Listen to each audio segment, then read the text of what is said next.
the race for survival continues. Someone's going home at the end of the week. There's maybe a few different battles going on up and down the fleet, but ultimately we're all still pushing and learning for the Louis Vuitton final. Alingi Red Bull Racing, Orient Express Racing, a monster matchup to start the week. Racing. Today we were the one that made less mistake than the other, and I think it's why we won the race. It's taken them 5 races to get here, but they've finally done it. Alingi Red Bull Racing get their first win. From now it's only about making more points. That pressure's gone right back onto Orient Express Racing. I just want to enjoy the next starts because I think we will be really aggressive, and this is something that we want to see. You just got to take everything day by day and really focus inwards on yourself, and you just got to back yourself and your teammates around you. The defender against Luna Rossa Prada Pirelli.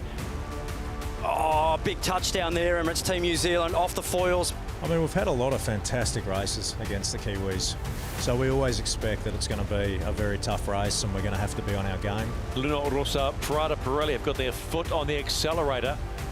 Psychologically, I think it's just a great step for the team at this time of the competition to just sort of get that monkey off our back, to know that yes, we can beat them this time around. I think everyone's up in their game. You know, it's a really dynamic, shifty, tricky day.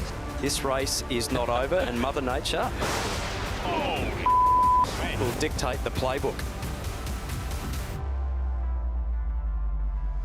Bienvenidos. This is Barcelona preparing for another day of the Louis Vuitton Cup Challenger Selection Series as the race for Cup survival continues. 2 days ago, racing was cut short because of weather that made sailing unsafe. But before that could happen, the Louis Vuitton Cup landscape changed. It took 9 days, but Alingi Red Bull Racing got their first win in the regatta. And that 1 point locked in, they're now tied with the French. But it also means the Americans are not in the comfort zone. All the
they can today.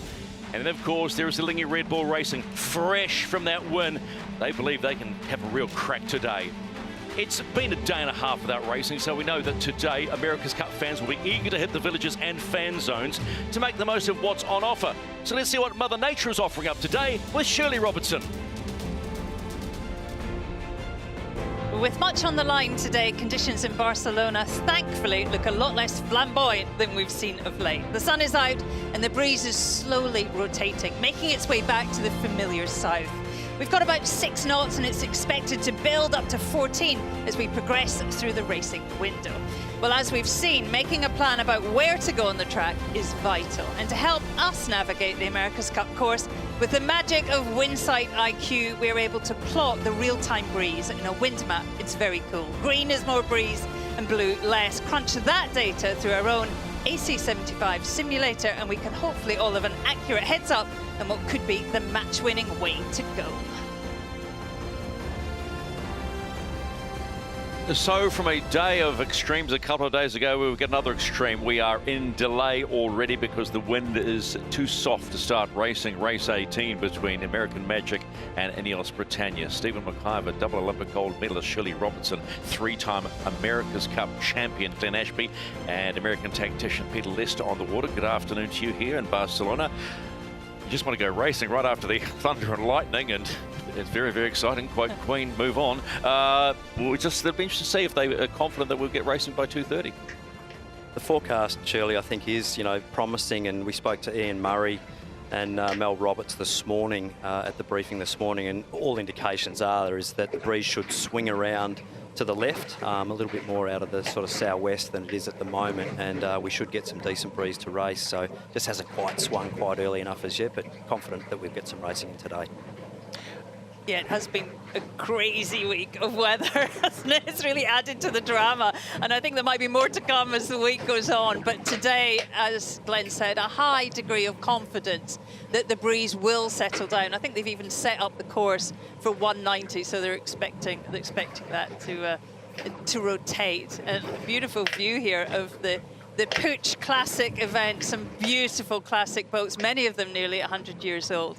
Also waiting for a little bit more breeze. Yeah, they were like just one whole flotilla going out of Port Vale this morning. Let's go on to Chase Zero with Peter Lester. Race management saying 2:30 on the water with you, Peter. You're confident where you sit that we'll have a 2:30 start for race 18?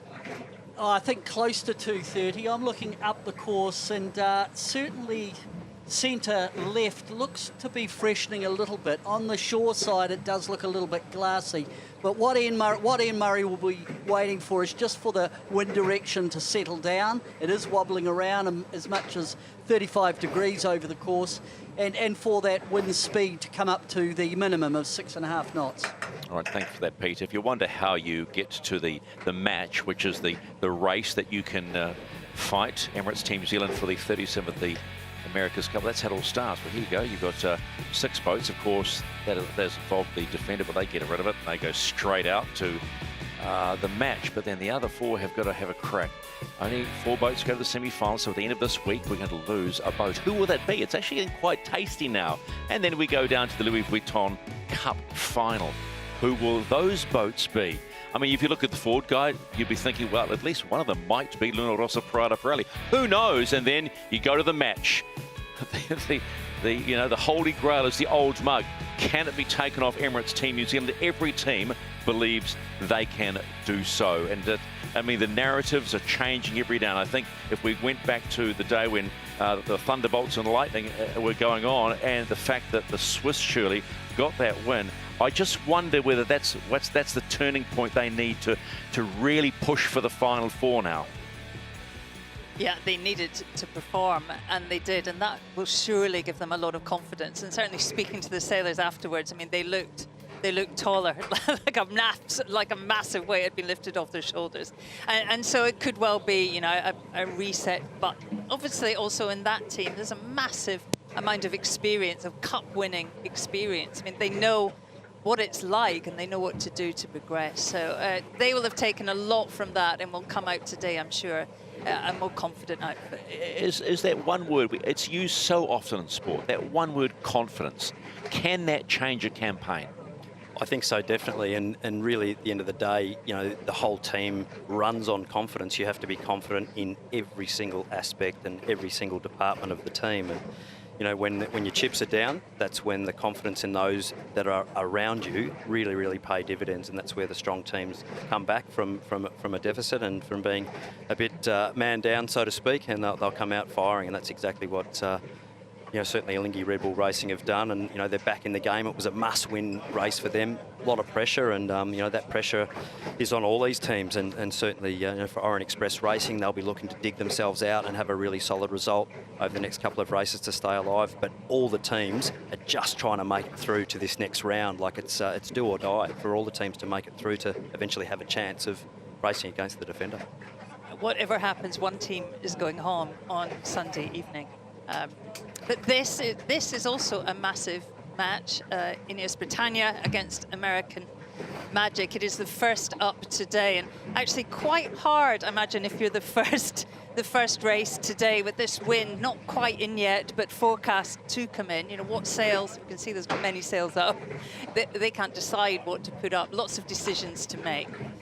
Just on board there at the moment, you're looking at the guys on board, the American Magic team there, and all boats at the moment, multiple jibs on the foredeck. You see the communications, everybody there talking, team meteorologists, not actually only on the water, but back on land, you know, there'll be a huge amount of talking, data, comms going back and forward, you know, of what's coming down the course, what's happening up the coast, what are the models saying. Massive decisions here for these boats. You know, huge performance differences when you do change jibs, so you absolutely want to make sure you're on the right one with your opponent. When you look at these two boats particularly, you know, the old foe, where it all began back in 1851, the two countries, right? You look at these modern boats. I watched Ineos go up today. That's a monster of a boat. I mean, it was up close. You don't have a real sense of how big these boats are. When you look at both boats, I'd love your thoughts on whether they are lighter air boats, because they all say we're better in certain conditions, but from where you two sit, where do these boats sit in the wind range for optimum performance? Yeah, look, I think ask each team and they'll tell a slightly different story, but I think what we have seen with the rule change and the upgrade is basically the boats are performing extremely well in light airs. We've seen fantastic racing in, you know, less than 10 knots of wind, sort of 6, 7, 8 knots of breeze, 30 to 40 knots of boat speed, you know, upwind and downwind. And I think really the performance of these boats allows for fantastic racing and cutting edge technology. So we're very lucky. Alrighty, let's just give you the average wind that we've been seeing of late, 18 minutes and counting.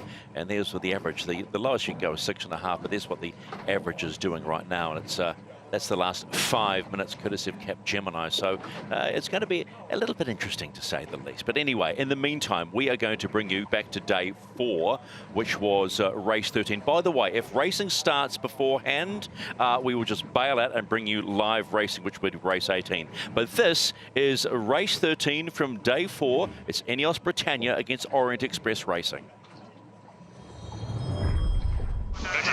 Orient Express high in the box, jibing round. We'll probably try and get some depth, so they're back in line with the start. Still a minute to go. Ineos jumping there, so leading back. On est toujours au-dessus de les line-com. On approche les line-com. France coming for the push. Ok, on croise les line-com. Vite, vite.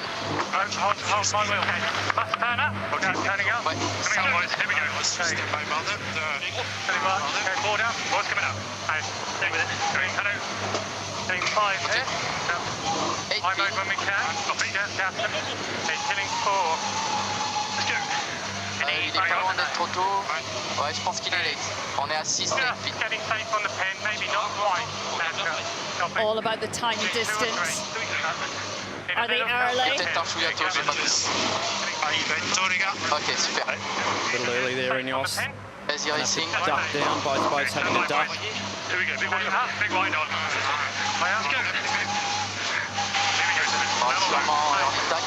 We have a start in race 13 of the Louis Vuitton Cup, and it's a ripper. OCS GBR, get behind. OCS GBR, get behind penalty. Slightly over Ineos Britannia. They've got to get behind 75 metres against Orient Express Racing. Ineos Britannia 40 centimetres over that line. We heard the surprise on board. French will need to hit them hard here. Make them pay. Massive opportunity, isn't it, for Orient Express? GBR, 40 metres to go. Still got to wash off some distance. The British there. It's going to be a slow, painful 40 metres for them to wash off there, sailing back through the dirt of Orient Express Racing. Penalty clear.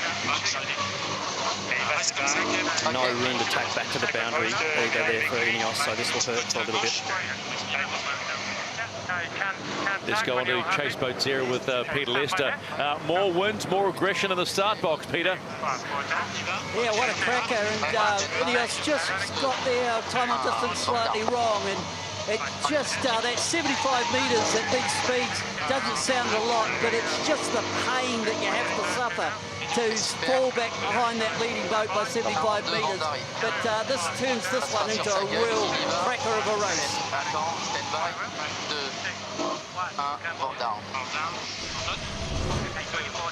Just having a look here, Shirley, you see the boundary there, the electronic boundary of the boat there, just over the start line. at the gun, and crikey, so close to being behind, but the accuracy is down to 5 millimetres, so it is what it is. Orient Express Racing hit the top mark for the first time. They are leading the Challenger record. This is a brilliant race. Race 13 of the Louis Vuitton Cup. Good sailing conditions, fast boats, so much more to play out here off the coast of Barcelona. Orient Express Racing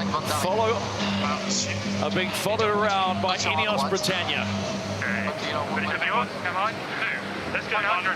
Hit it, boys. Okay, looking for an early diving, guys. Just hold the 10. Yeah, I will do. Nice.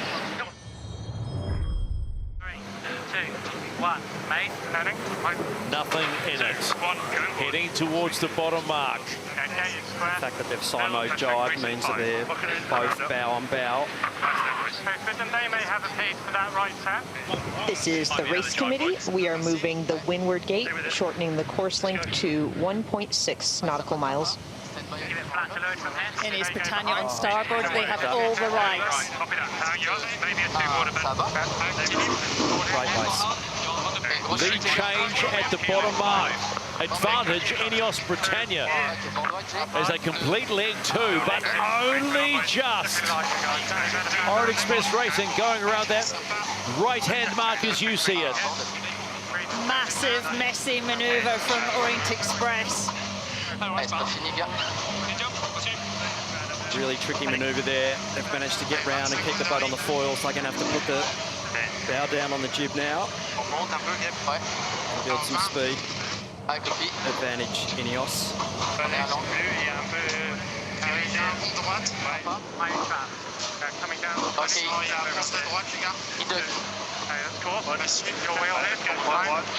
up in 2, 1. Lead change. 3 lead changes so far in race 13 of the Louis Vuitton Cup. It is as close as you can get as they head towards the top mark to complete the halfway stage of this race.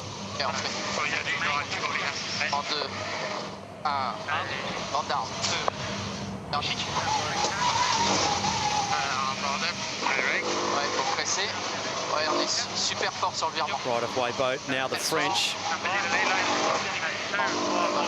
Pushing it for the cross there. The British, I'd say that's too close. Whoa! What will umpire Richard Slater say to that?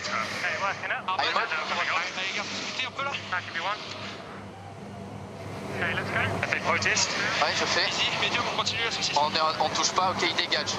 The protest has come from France. We're just waiting here. The decision. This is the umpires, penalty GBR. Get behind penalty GBR. That is a massive penalty for GBR there. Surely the French on lay for left turn. So as they head towards the top gate to complete the halfway mark, the penalty cleared. French get a huge advantage with the penalty, which is now cleared on that cross. Ineos Britannia now have to play catch up, but we know downwind Britannia's quick. How much can they make up? We know 75 metres is a long way, but there's big wind and Britannia is quick. They'll get through that right-hand mark, as you said, head downwind on leg number 4, race 13. All on. 20, take your time. Stand by. Stay with us. 4 down here. 2, 1, let's go. Mate. Absolutely not over this race by any stretch of the imagination. That's over here. I think we've got a piece on them this tack. Okay, stand by. Come on, boy. The voice of Lee McMillan. We have a piece of them on this tack, on this next cross. They're optimistic. Good pressure. No more fast now here. All the way. Okay, pressure increase. Okay, my well.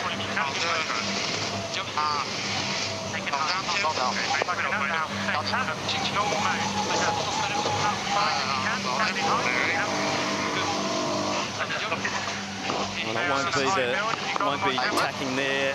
I'm not sure that was the right move there by the French. They've put themselves in a difficult position to come off that boundary clean and open the door there, in my opinion, for the British to hurt them on the following tack. So very, very close race here, but they will have to get out of that boundary with clear air advantage Ineos Britannia. Fourth lead change. We're going upwind, leg number 5 of 6. Race 13, Louis Vuitton Cup Challenger Selection Series. This is going all the way to the finish. Really nice work. Hey, BMG from now. It's good pressure because it's 200 metres away here. Yeah. Matching him on the tack, eh? You're board down. Yeah, I think just give him a few seconds so we can hit him hard on the way back, but yeah. Looks lighter this way the whole way. Hey, stand by? Yeah, stand by. Happy to go? Yeah. Board down. 2, 1. British too late there to really hurt them then, so just a little late there matching. One more build here. Never Let slow. Orient Express Racing off the horn the next tack, so race is fully on. All the way. There was slightly too much time talking about it and not turning the boat. Easy to do. You just often don't get the time to have the conversation. Just going to press the button, so French going back there. Interesting manoeuvre again by the French there to head back. Get some gas. Pour l'instant, il ne revient pas. Oh, great race. They might have seen something out there on the left. Je pense que s'il ne revient pas, Call from Dylan Fletcher to go all the way to the ley line. Ineos Britannia liking that right-hand side of the track. 9 seconds. 5. Stand by here. 2, 1. Forward down. 3, 2, 1. Mate. Planning. This is the race committee. We are moving the finish line. The leg length is now 1.4 nautical miles. Nice pressure here, boys. That low. Here we go, lads. Good game to us here. I've got quite a big game there for the British, Shirley. Out to that right-hand side, quite a big game there for the British team. Ineos Britannia heading to the top gate for the final time in race 13. Good gain on for Britannia in a very, very busy race 13. Around they go. How far behind is Orient Express Racing? Not far at all.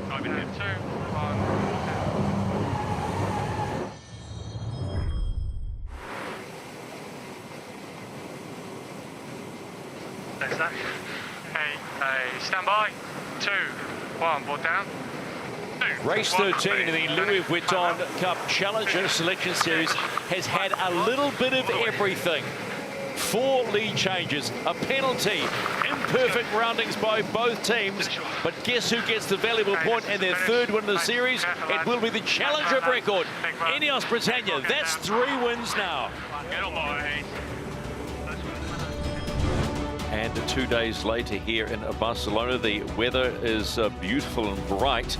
The wind is coming up, but the race has been delayed another 2 minutes, so they're expecting now at 2:32 local, a start for race 18. What is the wind doing? And I suppose that's the question we all want to know.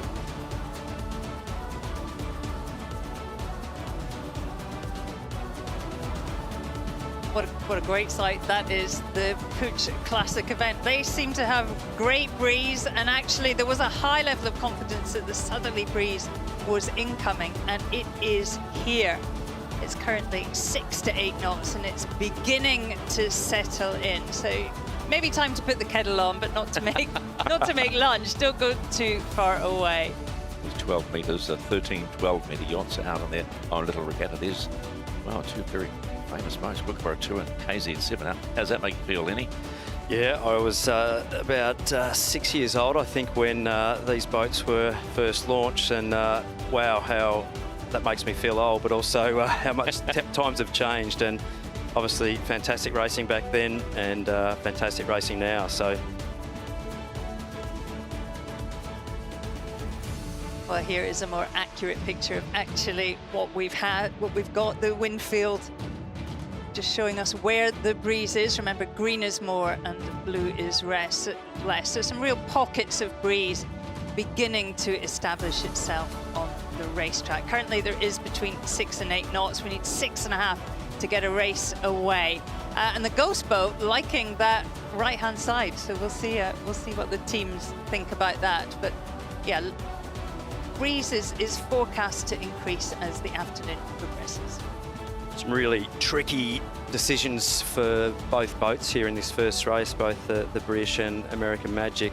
You know, choosing of the mainsails and also the jibs that they'll be using, and really the mainsail choice for the boats that have actually got to sail 2 races today, quite difficult. It does take, you know, quite a bit of time to swap those mainsails over, around about sort of half an hour to actually change mains. The M1 mainsails about 145 square metres. The M2's sort of in between 135 and 140, and slightly different shape, slightly flatter for the M2s versus the M1. So quite a decision for the team to actually make that right call, Shirley. Yeah, and in this light breeze, also, you know, towing up into the start. And we've seen that a few times before, but it is pretty tricky to execute and a full team sport. So there is also Prada Pirelli. They're not racing in this one. They're up in race 19 up against Orient Express Racing. As far as the Challenger Selection Series goes, they are top of the heap, and no one has beaten them yet. Is anyone going to beat them? That will be the big question. Just behind them, you can see the Montjuic cable car. We can head up, and there's a good sign being towed up. Ineos Britannia, and they'll be wanting that win just to come into play so we can get race 18 underway, sitting around a 2:32 local start time here off the coast of Barcelona. Beautiful day. Now let's think about going racing.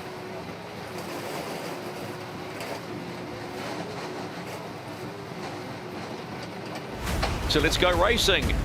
American Magic, Ineos Britannia.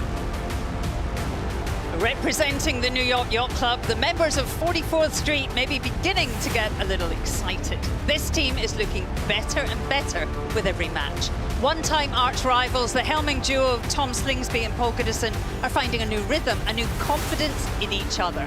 Running performance falls to Campbell and Menninger, and power comes from a mix of elite rowers and cyclists. Clipping in for this race, Hall, Bird, and rowers Seder and Shirley.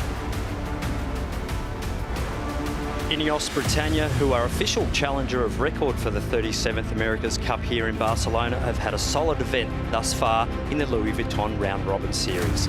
Skipper Ben Ainsley in the driver's seat on the starboard side, and behind him controlling the foil package is Bledden Mon. Sitting on the opposite side of the yacht is Dylan Fletcher and Lee McMillan. An epic lineup of British leg power will ensure the hydraulic resource needed on the AC-75 can be used to keep Britannia on her foils. So all things being equal, we are going racing in race 18 of the Louis Vuitton Cup Challenger Selection Series. It's day number 6 in Barcelona, and we'll now wait for that 3-minute call from race management to say we are good to go racing, or are we? Can we just flatten this boat off a little bit? It's all good here, guys. Flatten the boat slightly. This is the race committee. We have now passed the wind test, and this race is live. That's all we wanted to hear, and we are 2 minutes 52 and counting towards the start of race 18. Port entry at 2 minutes 10. American Magic starboard. Ineos Britannia at the 2-minute mark. And then we are on. It's still pretty light. Big factor in this pre-start could be trying to get the boat to sail in your gas, trying to stay out of their gas on your own gas. Looking at that right now, just on the foils, American Magic. So this manoeuvre in this light air on that side of the course has the breeze filled in. This is absolutely a critical entry here for both boats. Very, very light at the bottom of the course by the looks. Probably going to have a piece of us. Even if we got a So penalty, we would it's take a port penalty entry over from falling off. American Magic. We've seen Tom Slingsby pop out of his cockpit. He's done that a lot before, particularly the last light race day we had. And in come Ineos Britannia. American Magic very late. They have a lot on.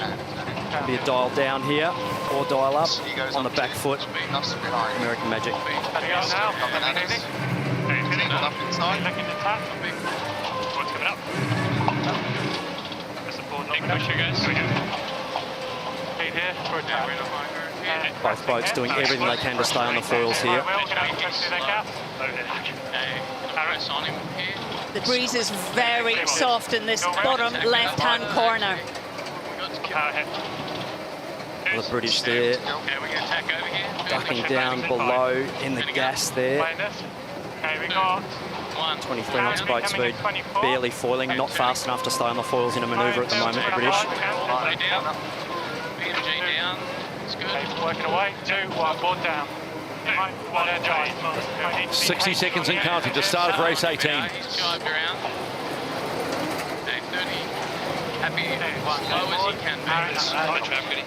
American Magic high of that start line, but have pace. Yeah, the British there just a bit slow, sailing back through their gas now and the previous gas, so they are off the foils. Just one tack and then just let me know where we need to go to stay on this breeze. American Magic now have to stay on the foils. He's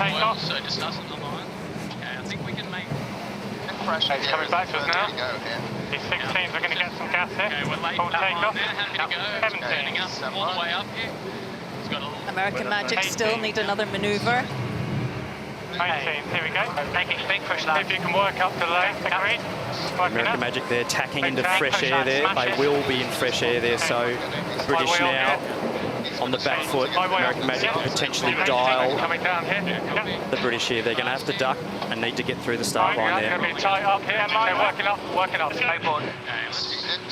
American Magic crossed the line for the start of race 18 against Ineos Britannia in the Louis Vuitton Cup Challenger Selection Series, and we are a go. Super lucky by the British there to get on the foils, like real touch and go there, and American Magic opting to tack straight away, so I've got the boats actually quite even now. Ineos Britannia did so well to limit the damage. That could have been game over. It's going to be my button from here. It's coming. It's winding up slowly. Just keep it a little charged. Okay, he's turning up. Okay, so it'll be my button, my wheel. Okay, he's inside boundary.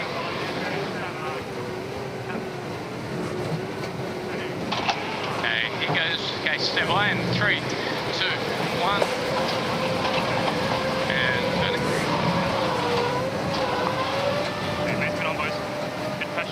Tries to live high. We're in a high bill here. American Magic pushing for height, climbing high, making life so difficult for the British. British having to tack away, only a very short distance, Shirley, to that boundary again, so 2 quick tacks needed by Ineos Britannia here. American Magic with the upper hand. 2. Good push, boys. 1. And turning. Softer for this build, goodies. So American Magic will be lining the British up for the next tack, so they'll be wanting to tack right in front of the British on this next tack coming up.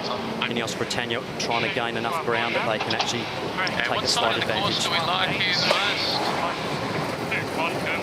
Very similar side to side. I think we just keep short siding him here if we can. Yeah, okay, he's come back. It's my. This is the umpires. Boundary penalty GBR. Boundary penalty GBR. The British unforced error, boundary penalty. That's a big loss there of 75 metres relative He's got a boundary for the British. We're just going to build a little here. When you consider what they had to do at the start to get themselves up on the fours and look like they were going, that's a kick in the teeth to Ineos Britannia on this first upwind leg. Let's go into chase 0. You've got to hand it to the British, Pete. That start, when what was going on, that was a pretty strong way to go.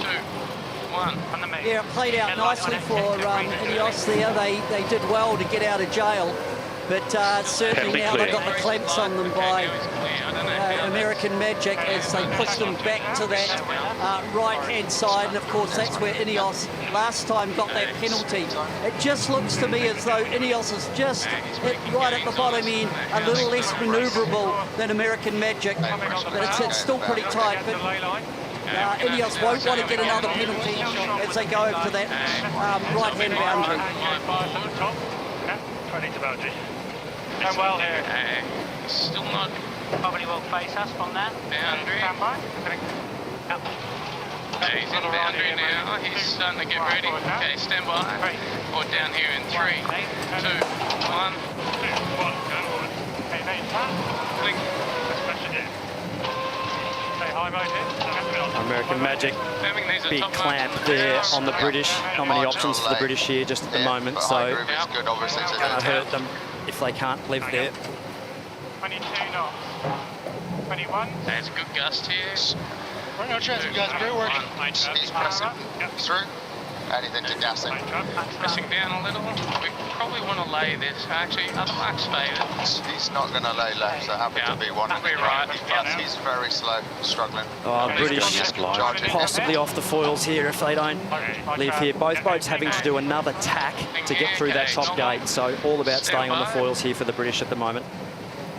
Down here in 3. So both teams earning their and showing their sailing chops today in light air conditions on race 18. The New York Yacht Club's American Magic will hit the top gate for the first time, and will take that left-hand marker, as you said, and start that first downwind leg. That 75-metre boundary penalty has really hurt Ineos Britannia.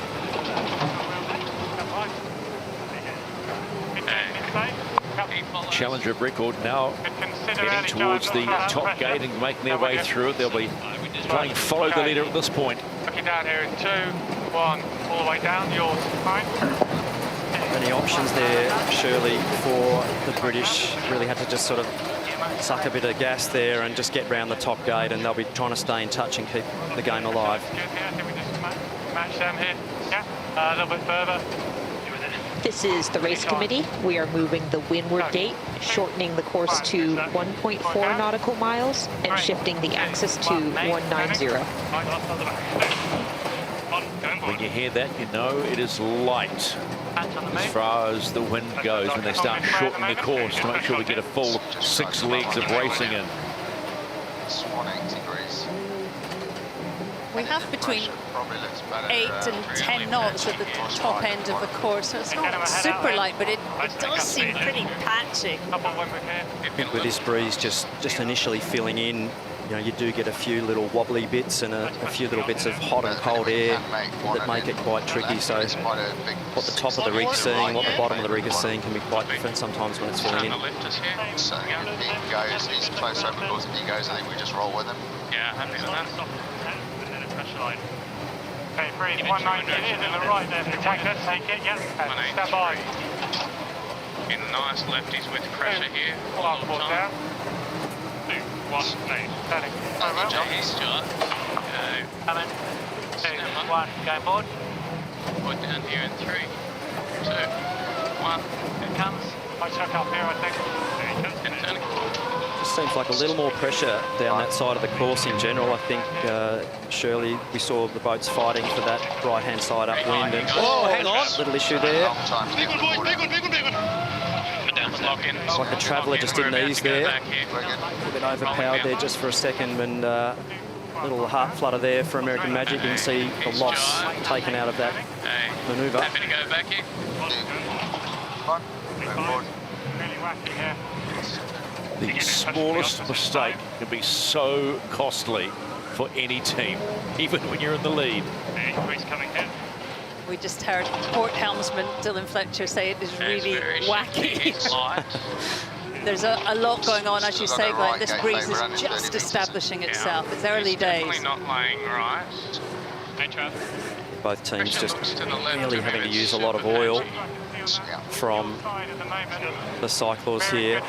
Big job for the boys to push, provide the energy to adjust the camber and depths of these twin skin rigs. Hey, we'll probably go this left turn here. Got a big let down in there in front of this puff. Yeah, pressure out. There's pressure out this left-hand side. Yeah, they look like they're pushing for right turn. American Magic coming into complete leg number 2, race 18 of the Louis Vuitton Cup Challenger Selection Series. They have a solid lead against the challenger of record, Ineos Britannia. They had a little bit of a moment on that downwind leg, but they're through the gate, around the mark, and heading up for leg number 3. Really nice rounding there from American Magic, just judging that lay line to perfection out of the hook up, out of the jibe. So quite a solid gain there by the Americans. Ineos Britannia just making their way to that bottom gate. A lot of work to do to catch them upwind.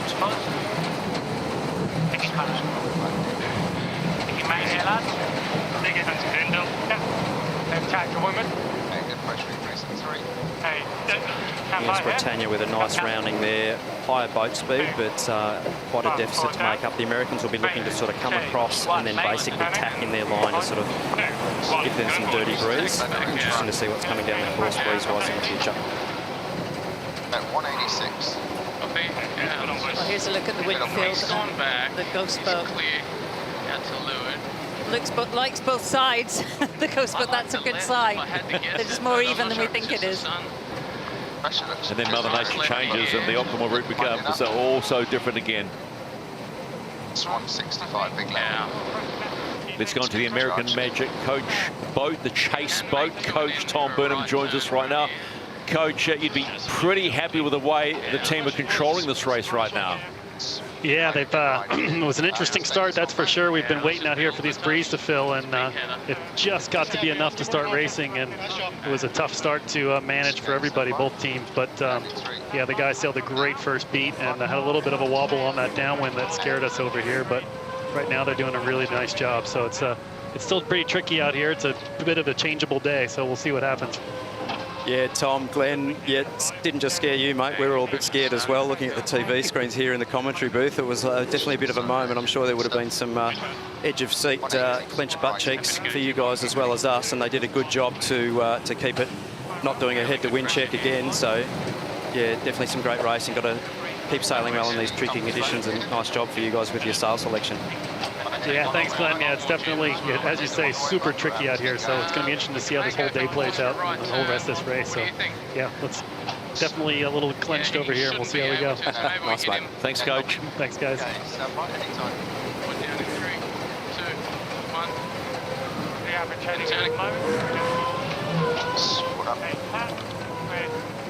Coming out. Small gain, you might suggest, by Ineos Britannia on this upwind leg. They've got to speed them up. A real bottom range tack there for American Magic, down to almost 20 knots, so would have been a full power exit there. Big job for the recumbent cyclists here, Stephen. Everybody's down in general.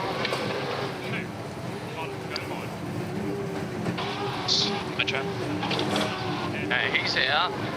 He's not quite open course, but I think we should just go back when we've got the pace. Okay, stand by. And in 3, 2, 1.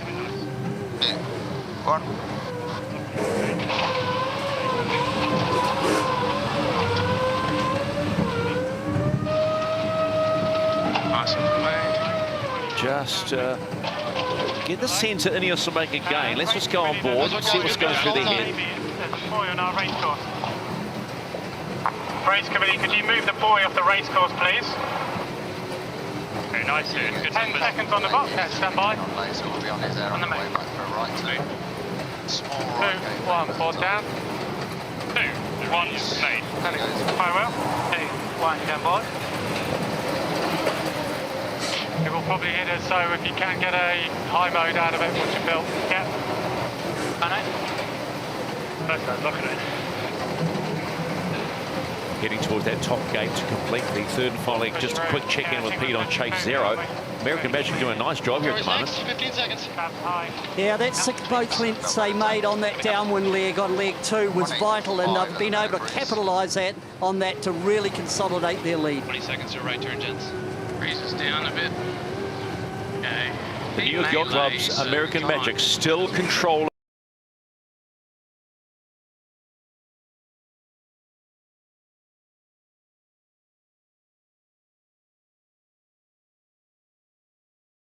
The other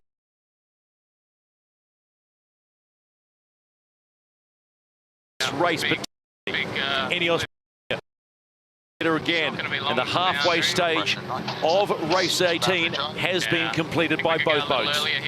Okay, stand by. 2, Little gains there by the British, really nice rounding, really nice exit speed. They'll be looking to sail up the exhaust pipe of the Americans here. This is the race committee. We are moving the windward gate, shortening the course to 1.3 nautical miles.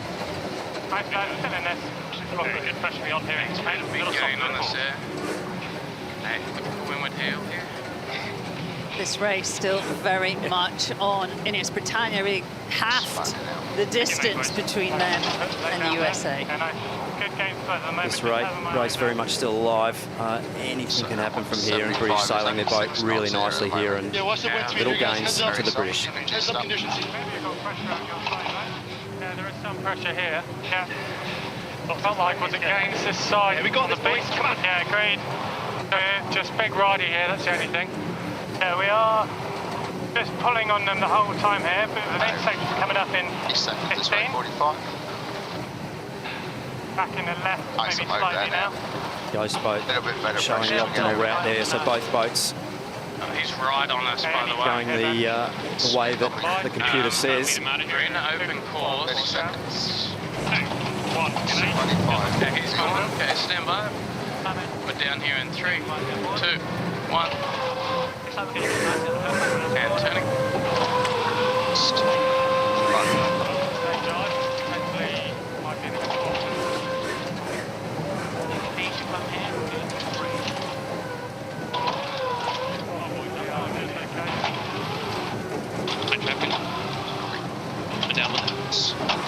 Let's go on to the chase zero with Peter Lester. Peter Lester, what do you make of this one? This is tightening up here. Yeah, good race, good upwind by Ineos. They clawed right back into American Magic. They're going jibe for jibe on this downwind. This bottom mark, hey, from now to the bottom mark, absolutely crucial. Just course managing the last third of the course is so vital, and it affects your exit from the bottom mark gate. So this will be a good one to watch.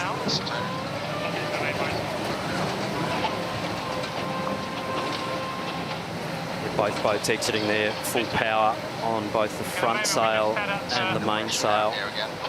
And then it's a big grind to depower and accelerate the boat, reducing depth. Take it hard, but they're also going to set up for left hand, so let's just see. Not go right hand wide here. Little tough to be honest. Yeah, 30 metres, so good option. Yeah, I know. I think it's a tough manoeuvre for us. Yeah, building on us now. Yeah, he's going to lay line at least, so okay. Let's go in a right. 2, 1, board down. Happy then? Stand by. 2, 1, made. Quite well. 2, 1, stand board. We'll ball one of them right here, guys. Yeah, agreed. Take some main. So the British one in right, so America Magic having to make a decision. Like it will follow, so give yourself room.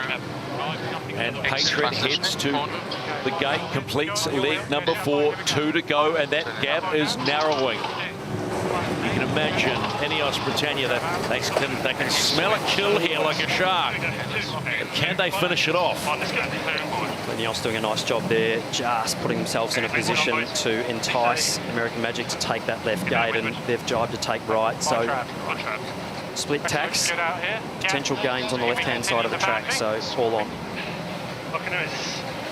They continue. Okay, no slower than this. FD's here, but what are you talking about? This race reminds me of a quote that Tom Slingsby said about a month or two ago about this racing. He said, you know, if you sail well and they're even boats, this becomes a sailor's race. We're seeing every little bit of that on show today. Yeah, it's hard to say who might be quicker than the other. Just when I think it's one, then I think it's the other. I mean, it's all been about racecraft, doesn't it, in picking your way through this actually quite difficult racetrack. How critical is leg 5? They are still ahead here. Yeah, more pressure coming on. I think this is the leg of the race for me. Obviously, the first leg was a fantastic battle, but this leg 5, I think, will be the determining factor of this race. On stage I think we have to tack out. Don't tack. Okay. Stand by here. Coming up. 2, press on here, guys. Out. Just got to concentrate on the attack. This is the race committee. We are moving the finish marks, shifting the course axis to 185. 25 this way. I'm really worried about staying high on this. Both boats still having to go upwind round the top gate and then down to the finish. Let's go on the chase boat for Ineos Britannia coach Rob Wilson listening. Probably not the best time to come and have a quick chat with you, Rob, but congratulations for that start. You look like you're in a bit of trouble now. You're hunting them down. Yeah, no, it's encouraging, you know, in a way, like the first race in the round robin one, you know, we beat them, but they came into us a long way. So, you know, in a way, this is actually more encouraging than that. It's just showing good potential. All right, I'll leave you alone, mate, because this one is going to be tight. Thanks very much. Decision time for American Magic here, Shirley. You hear Tom Slingsby will listen in. Stand by. 2, 1. And turning. Press. Really hung up. Turning. 2, 1, turn board. I think we build and go back. Copy. Can't get the ley line. I mean, Put in hard here, guys. 2 more tacks. Okay, speed's coming. Focus on this. Gate is even. It's good on. 20 seconds to boundary, which is also ley line. Pressure looks good, left side. Let's go to chase 0. Peter Lester, how tight's this one going to be?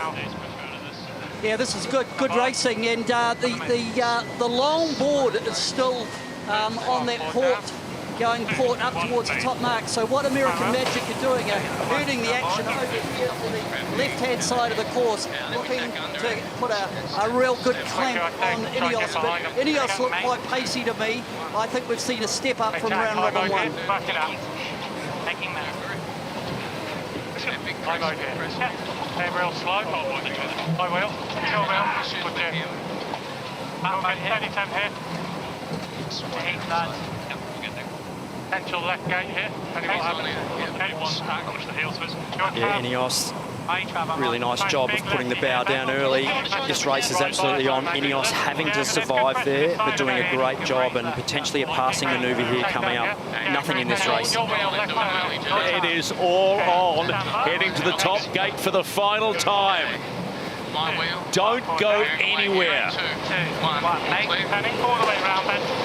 Both boats around to complete leg 5. And the race for home begins. Oh, the Americans. American Magic. Let's just get settled. All right. Go hard, gents. Go hard, guys. Everything you got. 20 seconds. A big touchdown there, American Magic. They didn't need that then. Huge gains to the British. Down. And turning. Put out. Soft. He's well ahead of the we've made some good games so far. Potential race on her hands now.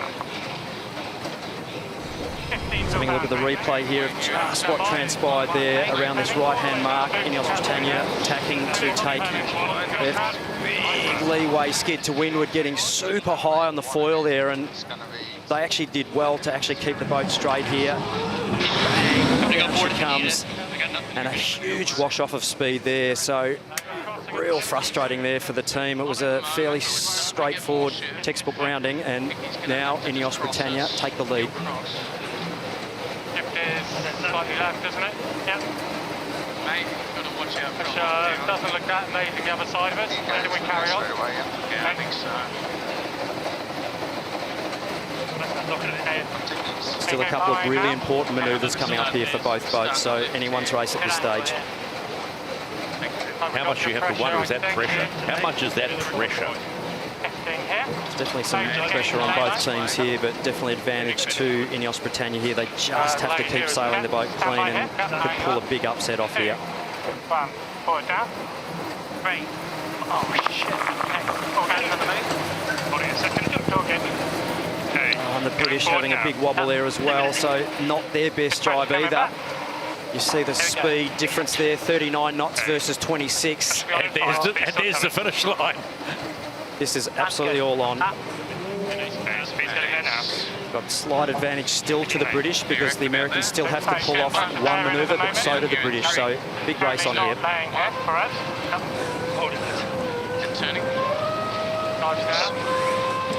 Have to have a good manoeuvre here. The Americans, this is going to be bow on bow. Big decision time here for American Magic. They will have to avoid the British coming down. Yep. Right-hand mark is very favoured. So And they're crossing. So a bullet, I feel, has potentially been dodged here. More down if you want. We are at the finish of race 18 in the Louis Vuitton Cup Challenger Selection Series, and American Magic have got out of jail, and they get win number 3. Nice work, guys. Breathe a sigh of relief, American Magic fans. You got it, but boy, that was close. Really close.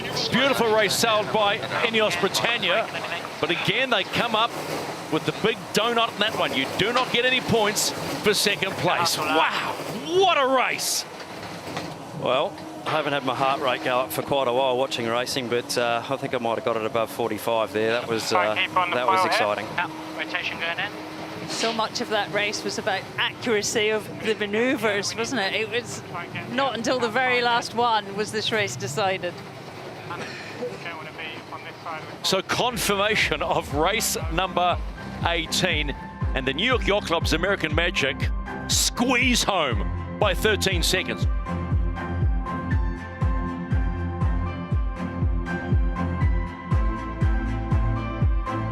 My goodness.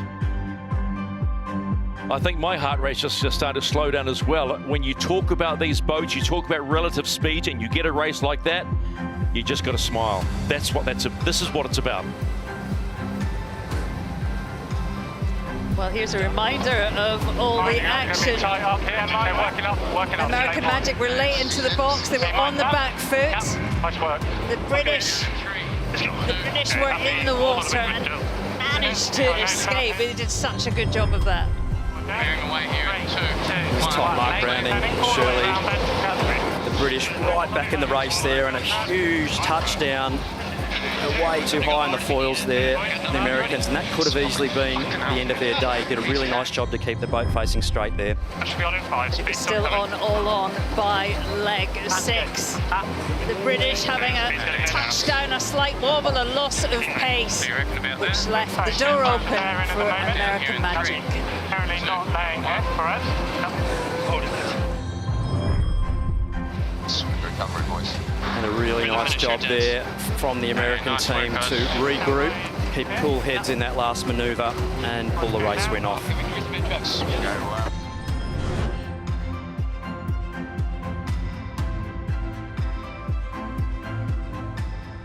Let's go on board American Magic. Sighs of relief. Let's start with Paul Goodison. Paul, congratulations. That probably has been the best race of the regatta so far, and you got the W, and you needed that today. No, for sure, we definitely needed that. It wasn't pretty, but we got it done in the end. It's very tricky conditions out here, and just making sure, try not to give them an inch, and it's pretty close in the end. Hey, Paul, before we jump across to have a chat to Tom, what happened at the top mark? We were a little bit struggling on the barroway. They didn't quite get the catch, and it was very unstable. So just a tricky one for us there. All right, appreciate the time. Let's go across to Tom. I know Lenny's got something for you, Tom. Slingsby, it's Ashby. Happy 40th birthday, mate. Congratulations, mate. Nice little birthday present there for you on your big 4-0. Run us through that top mark, mate. Probably not the birthday you were thinking about at the top there, but congratulations. Yeah, at the top mark, I felt like I was going to be one of those 4-year-old girls who throws a tantrum. That's what it felt pretty close to being after leading the whole way, but fortunately we were able to jump in there at the end.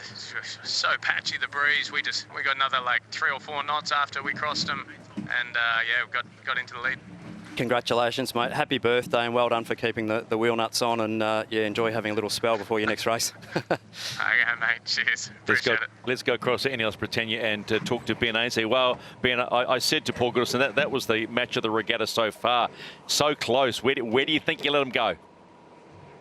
Oh, well, obviously the final jibe, you know, the tricky conditions out there. Guys did a really nice job to dig in and keep it close, and had the jump out of that last windward gate, and then That was a real tough decision whether to cross and take the starboard side or try and slam one on them. And yeah, we had a bit of a messy jibe as well, that last one, which helped. So yeah, good race, and you know, we didn't want to spoil Tommy's birthday either. All right, thanks for your time, buddy. We'll see you again against Emirates. Well, there was loads of key moments, but let's have a look at the late entry by USA. Late into the box, it allowed a GBR to push them into the light winds on the left-hand side, and ultimately a massive mistake that they managed to recover from. An unforced error nonetheless. Yeah, this boundary penalty, Shirley, was a real shame early on in the race, wasn't it, for the British, just putting them on the back foot, but they did well to dig back into that race. Here comes race 19, Luna Rossa Prada Pirelli, Orient Express Racing.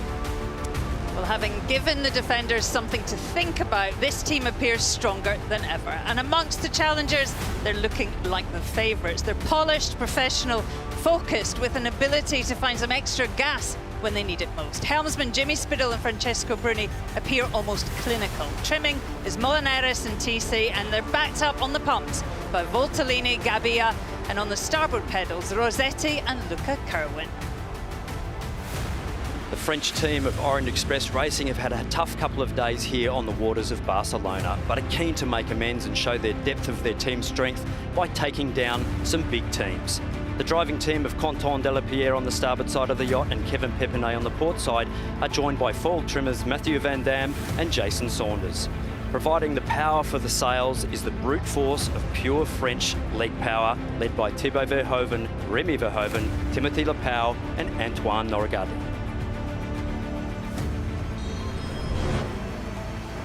There you see on the committee boat, we are 4 minutes and 35 seconds and counting to a port entry from Luna Rossa Prada Pirelli and a starboard entry from Orient Express Racing.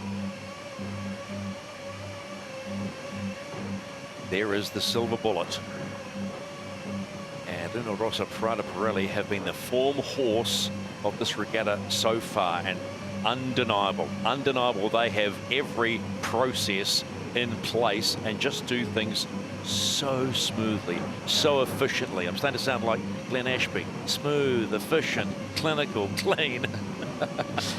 Well, it's how you sail these boats fast, and it's really the aim of the game is to keep everything at its design parameters. It's the same as driving a car, riding a bike, skiing down a mountain. Smooth is fast, and that's exactly what both teams will be trying to do here, is keep the boat smooth, locked in, and sailing at their target numbers as closely as they can. A smooth day would be a great day for Orient Express 2 days ago. I mean, the boat was almost taking them for a sail. I mean, they looked like they had lots of technical issues. They would have loved that day off yesterday, and hopefully they come back today with a little bit of smoothness that we're all looking for. Well, you look at that race that we showed while we were in delay against, going back to match 13, against Ineos Britannia. That was almost a flawless performance. They just got sort of maybe outsailed, but it looked good, and they were very close. So all they want is a mistake-free day, and we might have something special here today. This is the race committee. We have completed the wind sampling, and this race is live. So that's what everybody wants to hear, wherever you are watching this around the world. We trust you're enjoying day 6 of the Louis Vuitton Cup Challenger Selection Series. It is race 19, coming in at 2 minutes 10 on port. Will be Luna Rossa Prada Pirelli in 2 minutes. It will be Orient Express Racing, and then we are a go. This pre-start will not be easy. All about keeping the flight, staying out of the gas. Here comes Luna Rossa Prada Pirelli. You'll see the bar by the ITA there. That flashes green. They are good to enter. I've got him maybe a little late. There it is. They are green. They are coming in. Tiny bit late. And in comes Orient Express Racing from starboard. Yeah, that's crossing here, Jimmy. And they get green-lit as well for the dance. Yeah, fantastic entry there by both boats. So the French now putting the Italians under pressure and having to put themselves in a solid position here. nouveau. Pour l'instant, c'est derrière. Ouais, copie. N'oublie pas, c'est la grosse gauche, faut pas descendre trop bas dans la box. On est content de faire un last manœuvre par le tac, je pense. Essaye de killer tout ce que tu peux là, Cap. Ouais. Là, c'est à 30. Ok, je suis en Bordeaux. Ouais. Ok, Bordeaux ici. Ouais. Allez, c'est un vent fort qui est chaud.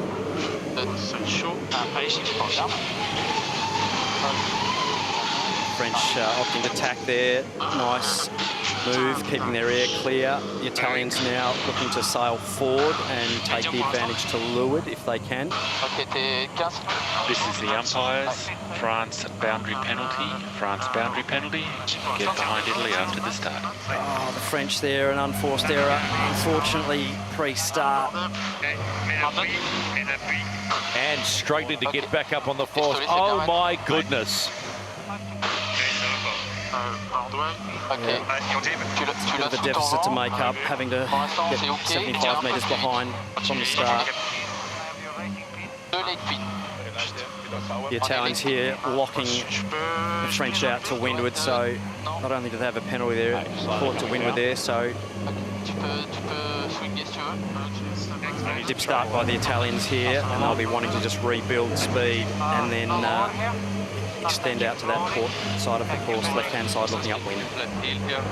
So a little dip start ready for Luna Rossa Prada Pirelli as the clock counts down to a start in race number 19, and Luna Rossa Prada Pirelli are away, followed by Orient Express Racing, who've got to serve a penalty. Stand by. Luna Rossa Prada Pirelli will immediately tack here as well. France penalty clear.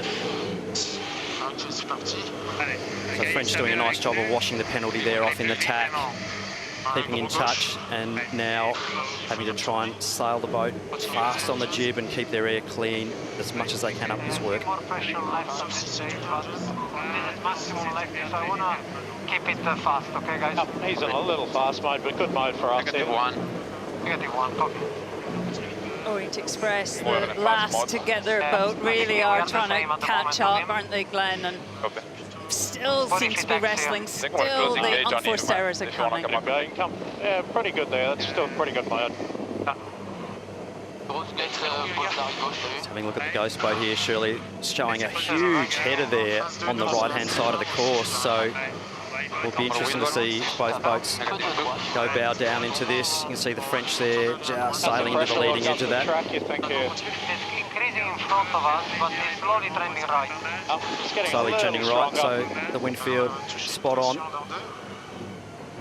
Be handy to have, wouldn't it, that wind field? Sure we're would. getting close to boundary, so we hit him, right? Yeah, at this stage, yeah.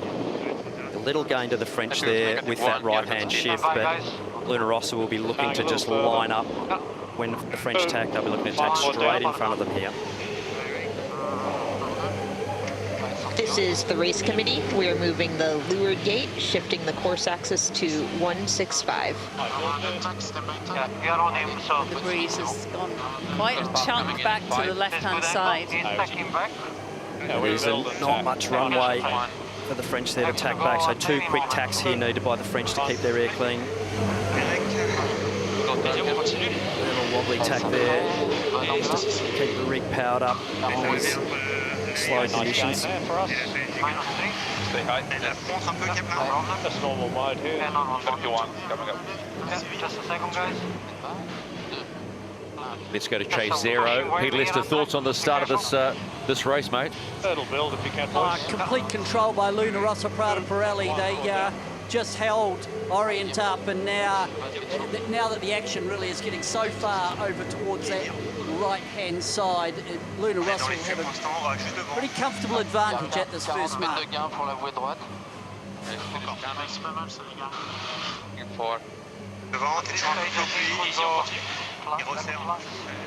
Got one and then right at the moment. One and then right. Early jibe probably though. This is the pressure. Good speed for the tack. So both boats looking for a right turn here, coming into the top. French still just hanging in there, so doing a good job just to survive here. They just need to stay in touch and make sure they keep sailing air forward if they can. Luna Rossa Prada Pirelli Race 19, lead Orient Express Racing at the top gate. But despite having a bit of bother on that first upwind leg, the French are not going away.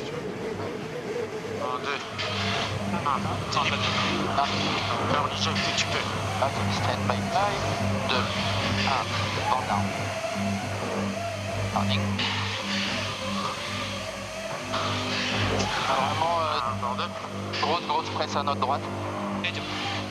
Ghost boat here, Shirley, saying pretty even global downwind leg there for both boats. So it'll all be about lining up some puffs. So shifts not playing a big influence there, but more about the pressure. So you can see Luna Rossa Prada Pirelli there sailing into that green area, which is more pressure. So they'll take a little gain as they go through the middle of the course, but not in angle, just in speed. Well, they might be doing 35 knots, but it's currently blowing between 7 and 8. So it is light, it's not increased as we might have expected. On board Orient Express Racing and seeing them sailing towards the boundary here, they'll be needing to execute a nice clean manoeuvre here.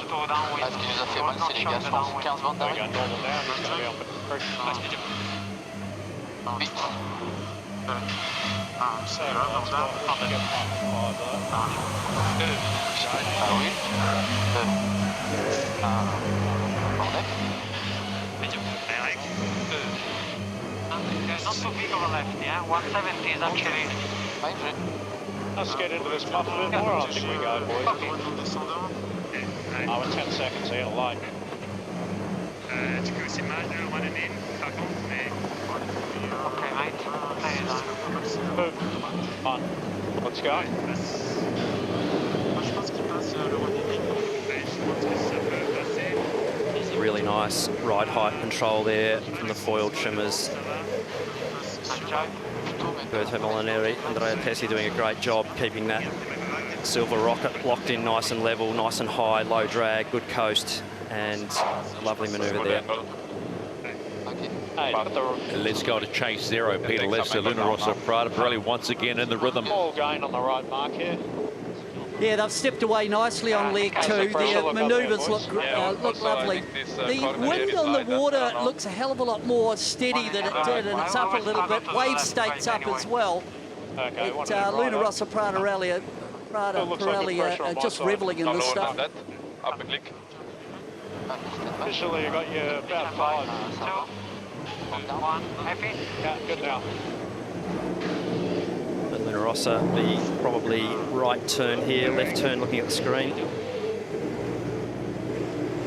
Coming into complete leg number 2 of race 19 in the Louis Vuitton Cup Challenger Selection Series.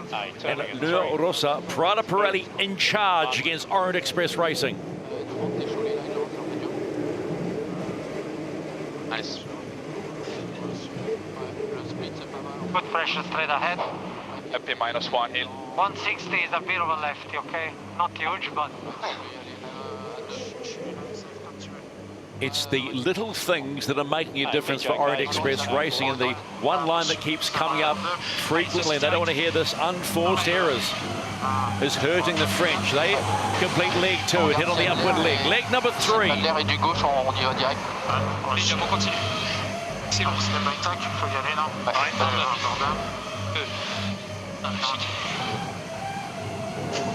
Ah oui, Nice tack there on Orient Express Racing. They need to keep sailing the boat well here to keep in touch and put some pressure on the Italians. Luna Rossa made a massive gain on that downwind leg. I mean, just fast maneuvers, just look perfect. Yeah, their coast in their jibes look pretty impressive there, and French just needing to keep that beautiful blue boat locked in and wheels up, and if they're sailing well, they're definitely going nicely. So still a few shifts and puffs out there, so only one little wobble by the Italians, and potentially the French can be right there. So both teams having to focus hard on sailing the boats well in these light air conditions. It's a big ask to expect Orient Express to necessarily win this race, but They've got a lot of confidence. That's righty, we should. They can just have a good race, put a clean race together.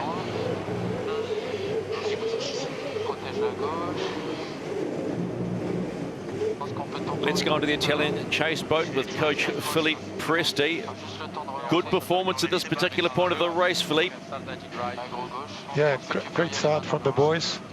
And, you know, I can hear on the comms we have a little bit of issue with the racing software that doesn't click from upwind to downwind. But I hope the boys will cope with that. You don't sound your usual confident self, Philippe.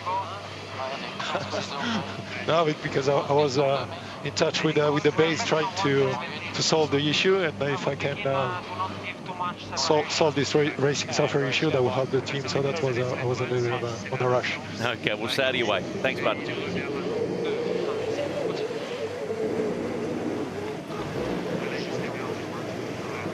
This is the race committee. We are moving the leeward gate, shifting the course axis to 170. Up now. -1. A 5-degree shift of the course there, so probably around about sort of 50 odd metres as a guess there for a mark shift. Just race committee doing a great job keeping the course true and square. Got a nice path here in 3. Coming up a bit. All the boats have the same race management system and the same software. But if that doesn't, if there's an issue with that, it's very difficult to sail. Let's quickly go to Chase Zero. Pete, just having a look at Orient Express Racing. They're struggling a little bit with that boat today. Yeah, I don't know why, because it's a quick boat, we know that, but maybe it's been compounded by the fact that Luna Rossa Prada Pirelli are going so well. Look, over the 2 races that we've seen, I think all the teams have stepped up. I was really impressed by Great Britain in that first one, and Luna Rossa have really just punched on from where they finished against Emirates Team New Zealand in the lightning race. And punch on they do. Luna Rossa Prada Pirelli have made the halfway point in race number 19. 3 legs done, 3 to go for the Italians. See that mast rotation getting dropped in there by the Italians, just powering the rig up around the top mark there.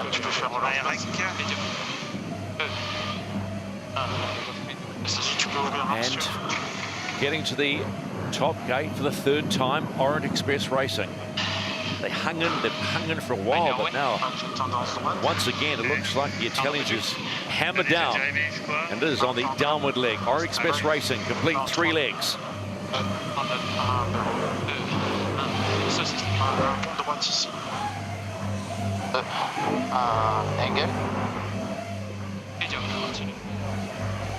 Nice rounding there from Orient Express Racing. That's exactly what they need to be doing, and sailing the boat nicely there.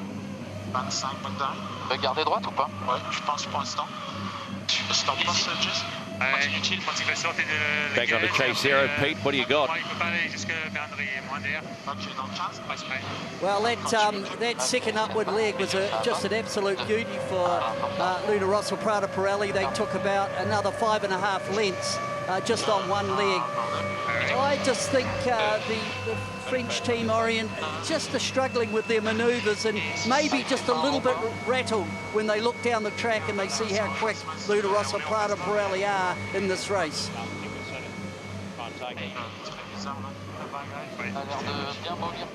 Let's go, we're close to late.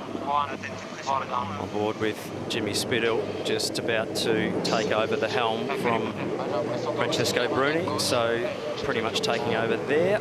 Board coming up and full control of the yacht. Francesco now taking on the tactician navigator role to leeward and base settings of the yacht. So of the beat is in the big right with pressure, and here it's all shitty and left.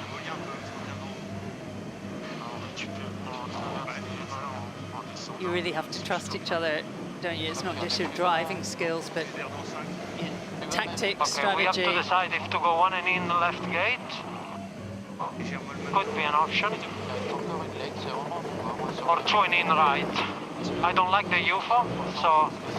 It's flat the wheel. The oil is fine in this condition. The only time you want to hand the helm over earlier is if you lose a rudder and you want to stitch your mate up on the other side of the boat.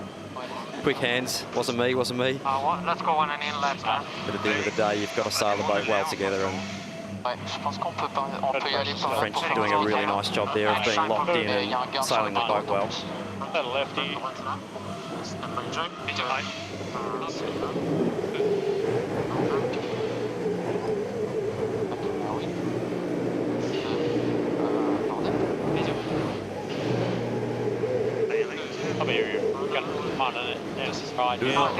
Prada Pirelli at this particular point in time, not putting a foot wrong in race 19 of the Louis Vuitton Cup Challenger Selection Series. That's 57 on the right. Spittel and Bruni doing the job, working in sync.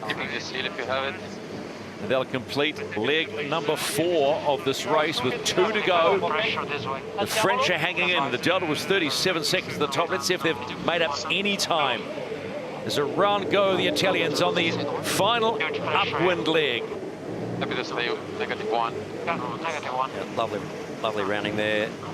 Switching from downwind settings into upwind settings on the yacht. Getting the heel locked in. The more efficiently you can do that, the better the performance.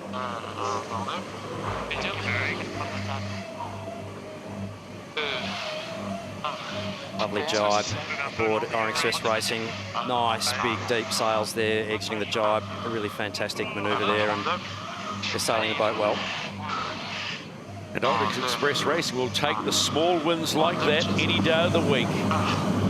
They're down and up again, and also down by 3 seconds on that downward leg. Delta now 40 seconds. Pas vraiment beaucoup de guts, mais il faut prendre ça pour retourner, je pense. Voilà, impressionnant cap. Tu veux y aller? Ouais, vas-y, non, c'est pas mal, je pense. J'ai pas l'impression qu'il y ait plus. Attends, je vais attendre un tout petit peu, sinon je t'envoie dans une molle là. Ok, c'est au mieux. On peut aller jusqu'à la bande suivante si tu veux, c'est dans 20 bandes d'arrêt. Il y a une gus sur la bouée, je pense qu'il faut prendre ça. Ouais, carrément. Opening pressure on the boundary, the French, so nice comms there on board from Kevin Pepinet and Quentin Delapierre. Ah oui, un bordel.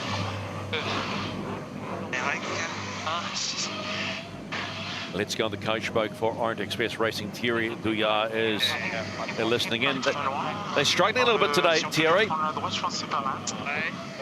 Yeah, the plan was to have the left side of the course. Unfortunately, we did a mistake at the pre-start. We are not able to manage to be on the left, so the long port tack was a big loss for us. But yeah, against a team like Vinarosa, you can't do that because it's pretty hard after to come back. But we try to keep the gap pretty close and see what happens in the next.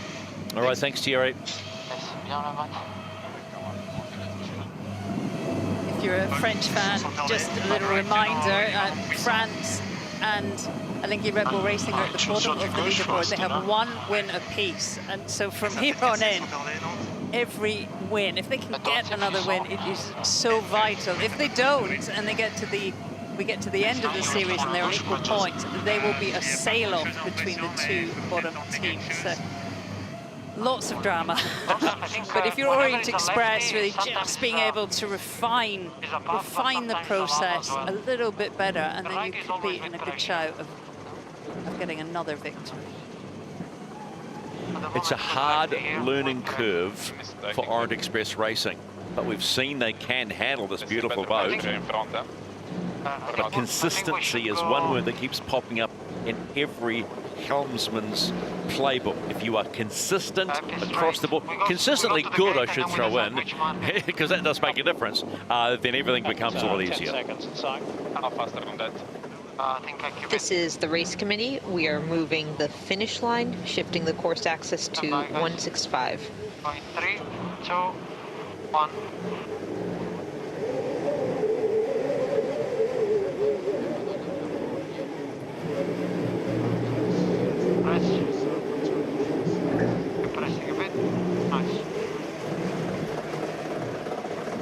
Another solid manoeuvre there. Lunarossa Prada Pirelli, and keeping that bustle or that keel fin just out of the water. And hard to say. Yeah, back and forwards. I think we just... Beautiful trim there. fantastic shots. It looks decent pressure where he is, so I think going straight is fine. What do you think? Yeah, I think so. Luno Rossa, Prada Pirelli have completed 5 legs, 1 leg to go to the downwind leg and to the finish line. They are unfazed. You can just hear through their comms. Unfazed, another day at the office. Come on, bro. Hey, catch. And down they go. Leg number 6, the final time for Luno Rossa, Prada Pirelli. A nice little. Can take her down here. It's a big lefty. Oh, real solid. Je pense qu'il faudra pas s'éterniser en bavard. Orient Express Racing. What gains can they find? What can they find out of each race to make them go better and faster? The old adage, a fast boat wins the America's Cup. We know and we've seen in the preliminary regatta, this is a fast boat, but you've got to sail it fast. 1 leg to go for the French. Continue un peu. Ouais, c'est bon, Matt. Ouais, super. Nice rounding there from Orient Express Racing. Nice slingshot around the top there. So not changing much of a deficit there. So sailing the boat nicely and keeping in touch. The distance not increasing, which is a good sign for the French team. So just keeping it smooth and sailing the boat well shows that they can stay in touch and take it to the other teams. Okay, drive. Decent pressure to windward. We are middle of the course. I think we go straight a little bit here. Yeah, it feels like it's going right too now. L'impression que c'est plutôt homogène maintenant. Jimmy Spittle having a look around. McLean, you've worked quite closely with the French team. They are very impressive, aren't they? I mean, particularly the 2 helmsmen. They were dinghy sailors in the Olympics. Really cut their teeth on the Sail GP circuit and learned how to race against Jimmy Spittle and Ben Ainsley and Tom Stingsby. And I've come out on a boat which is so complicated and really done well. They certainly have, and different to a lot of other boats, the AC-75, you know, massive team effort to get these boats up and operational, and not only the sailing team learning, the shore team, everybody, fantastic group effort, and to see the boat there sailing so well is a real pleasure, and hats off to the wider team for getting to where they are, and a lot of racing to go, so it's not over yet, and a lot of great racing coming up, so doing a great job there. 30 bandes d'Harry. Pas les lines, il est encore indirect. Ah, il y a plus d'air là-bas, il est plus... Moi j'ai plus d'air, il faut y aller. Really big cambers there, big depths in the mainsail of Luno Rossa Prada Pirelli. You see the mast rotation angle.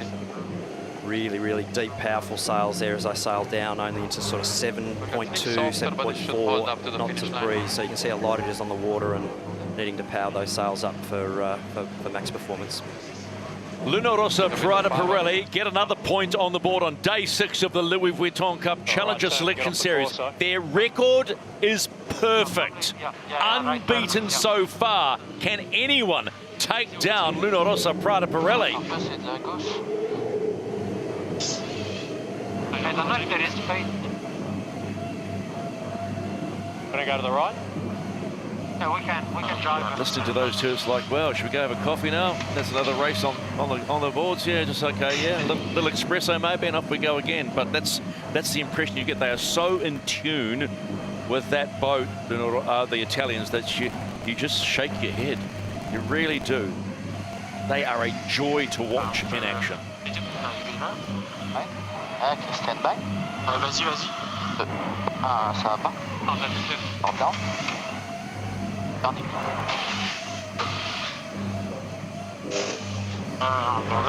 Express Racing with the final drive heading towards the finish line. They'll drop to 1 and 5 in the Challenger Selection Series. Still plenty of work to do for the French as they come across the finish line to complete race 19. Dommage, putain. Ah putain, désolé pour la péno, les gars, déjà. Confirmation now. We're in round robin 2. This is the final week. Someone's going home at the end of it. Could that be Orient Express Racing? Could that be Lingy Red Bull Racing? Who knows? Luna Rossa get the win, and it's a confident win to unbeaten so far. As we take a look at the magnificent Sagrada Familia, there's a confirmation of what is going on. Man, 5 points, that's all that matters. But coming up next, a non-points race as far as that table is concerned, and it'll be NZL, Emirates Team New Zealand, the defender, up against the challenger of record. Really looking forward to that as well.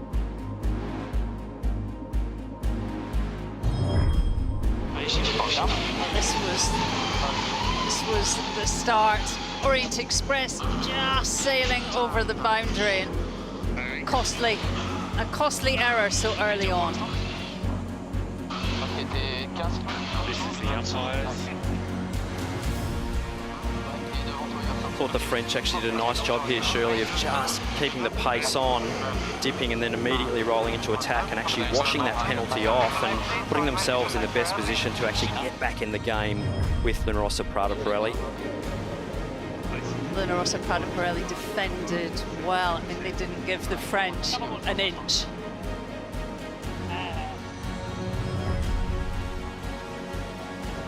By the finish, Luna Rossa Prada Pirelli win comfortably, making it look easy. Right turn to get off the Corso.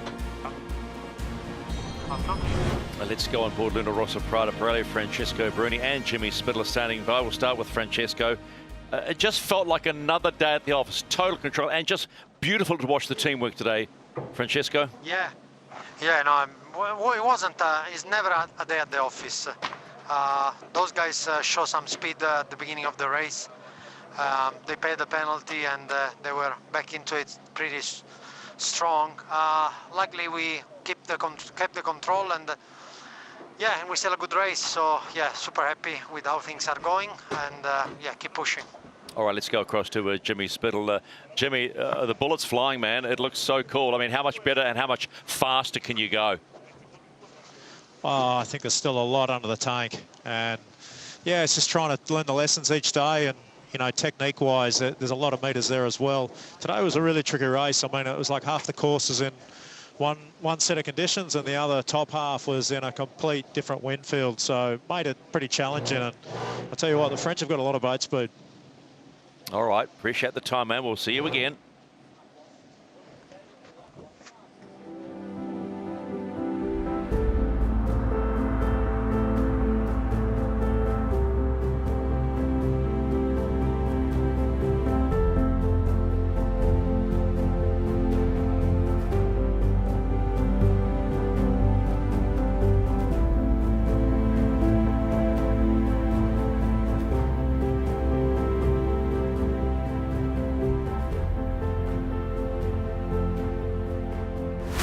Here we go, challenger of record, defender of the America's Cup. The sport's most successful Olympic sailor is well aware of the pressure to keep both the wins coming and the intensity of progress in all departments off the scale. Olympic gold medalist and Cup rookie Dylan Fletcher has impressed. He's settling in fast. And keeping the boat on pace is trimmers Lee McMillan and Bledon Mon. And sporting a power bank built on the might of British rowing, it's Leask and Todd Hunter, and sailing endurance machines, Carr and Parkinson. Current defenders of the 37th America's Cup here in Barcelona is Emirates Team New Zealand. Previous winners of the past two America's Cups, can Emirates Team New Zealand remain at the peak of the global sailing mountain? Helming the AC-75 is Nathan Outridge and Peter Burling, with Blair Tuke and Andy Maloney flying the boat. Marius van der Bol, Dougal Allen, Louis Crosby and Marcus Hansen are on the pumps for today's race. So the defender returns to the race course. Double duty today. They will sail the last race against Orient Express Racing on this 6th day of the Louis Vuitton Cup Challenger Selection Series. They had a shortened today. It was when it was all going on. We'll just see if we've got a clear race course first of all.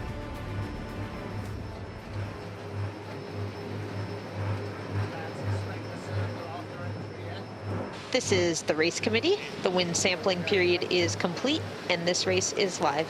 Just over 9.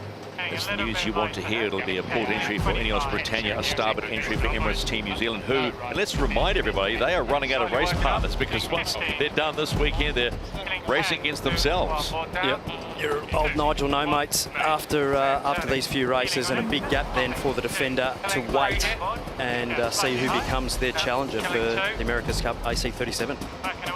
Also, if you're Ineos Britannia, I mean, it's a great chance, isn't it, to try new things, new settings, new techniques. All good here, Don. Hey, working out. Quite light here at the moment. So 2 minutes and 10 seconds, the intended time that Ineos Britannia are allowed into the box to start. You can hit it. Clear to come down. Backing down. Right in this box. And in they come.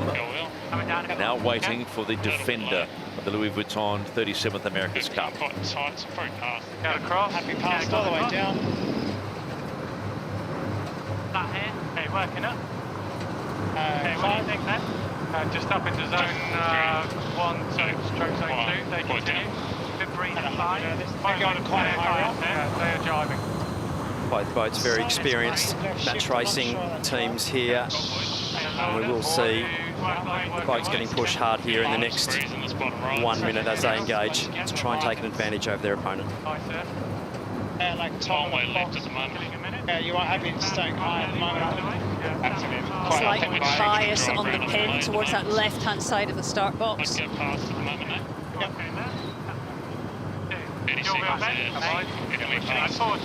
Both these boats in their last race starts had average starts. The race, the opening part of the day, and we go back to the day when Emirates Team New Zealand faced off against Louis Vuitton, Little Rosso Prada Pirelli. So this is work still being done.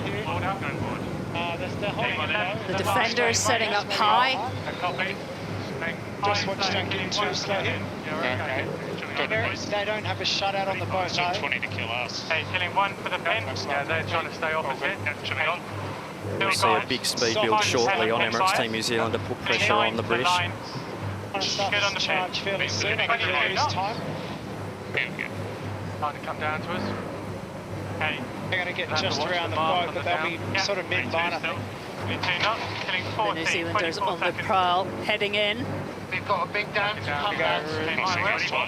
It looks like here. Big speed delta there between two boats, so 10 knot speed differential there. The British having to accelerate hard here. British look happy to lead back, win that pin end. Let's go. A little bit flat to us. 3, 2, 1. Racing again in the Louis Vuitton Cup Challenger Selection Series. Challenger of record, Defender. Good initial pressure, right, actually. Going okay at the moment, but we'll get to you before we Great start by Ineos Britannia. Just some pressure inside of us. Basically, Emirates Team New Zealand just having to hold gauge all the way to that left-hand side of the course to then put the pressure back on Ineos after the next tack. like 3/4 a length. Yeah, it's just this right inside of us. Emirates Team New Zealand have done really well there. I don't know if there's been a little bit of a right rotation, but so well to hang in. I think they have got it just a little right. You heard that. They're up quite aggressively to Lord. It's time to push now, so pitch. Recover here, boys. They're almost in zone. 20 seconds to boundary. They'll probably go at zone, so... Comms from here will be about hitting the British on the exit of this tack. Now, they'll press the tack. They might go here. Stand by. Up to 1, board down. 2, 1, made. I exit here. I will. And up here. Struggle here. That's flat. Push through. Push through. Oh, and the British there off the foil. Really, they came in with really deep out on the jib on that exit of that.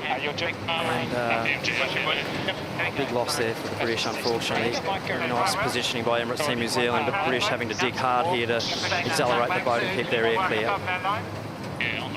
24 knots to get into the breeze. It's a tough manoeuvre as well because you don't want to come down and build pace because you're falling into the boat front. It's going to chase zero. Peter, I can see you there on chase zero. What did you make of all that? Well, for me, the key to that was a good start by Emirates Team New Zealand. They held the action all the way to the ley line. They gauged away enough, so as they came up to the boundary, the New Zealanders started to go in a boost mode. So when they tacked, the New Zealanders were 3 knots quicker than Ineos. That meant when they came out of the tack, straight into high mode, and we've seen that picture before, going to Emirates Team New Zealand. It's a great shot here of the two jibs. The British jib is taller. I mean, I don't know if it's just a different shape or a different size, but definitely looks different to the Kiwis. Probably got to go before them, otherwise we're going to eat that gas on the way out. A little bit to the left. Let's go. Go. Pardon. 2, 1 forward down. 3, 2, 1, mate. Yeah, square head jib versus pinhead jib, so slightly higher blue loading or sheet loading on the square head jib and slightly higher head loading on the pinhead jib, so less load on the actual sheet on the British boat and slightly more on Emirates Team New Zealand, but both achieving similar jobs and similar outcomes, so nice to see some design differences all achieving similar results. How many jibs can you measure in? About 5 or 6 on these boats, so every 2 knots of wind speed up or down you can be on another code of jib, so very finely tuned, looking for an advantage over your opponent, and all important to get that weather call right from your meteorological team. little higher on average. It's lefty now. Both boats on the right jibs at the moment.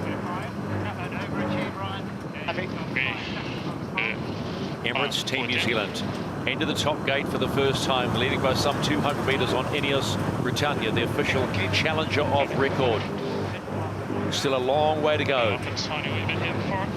You take race 18 where GBR were looking really strong and sailing it beautifully. This is far from over, but you cannot make mistakes.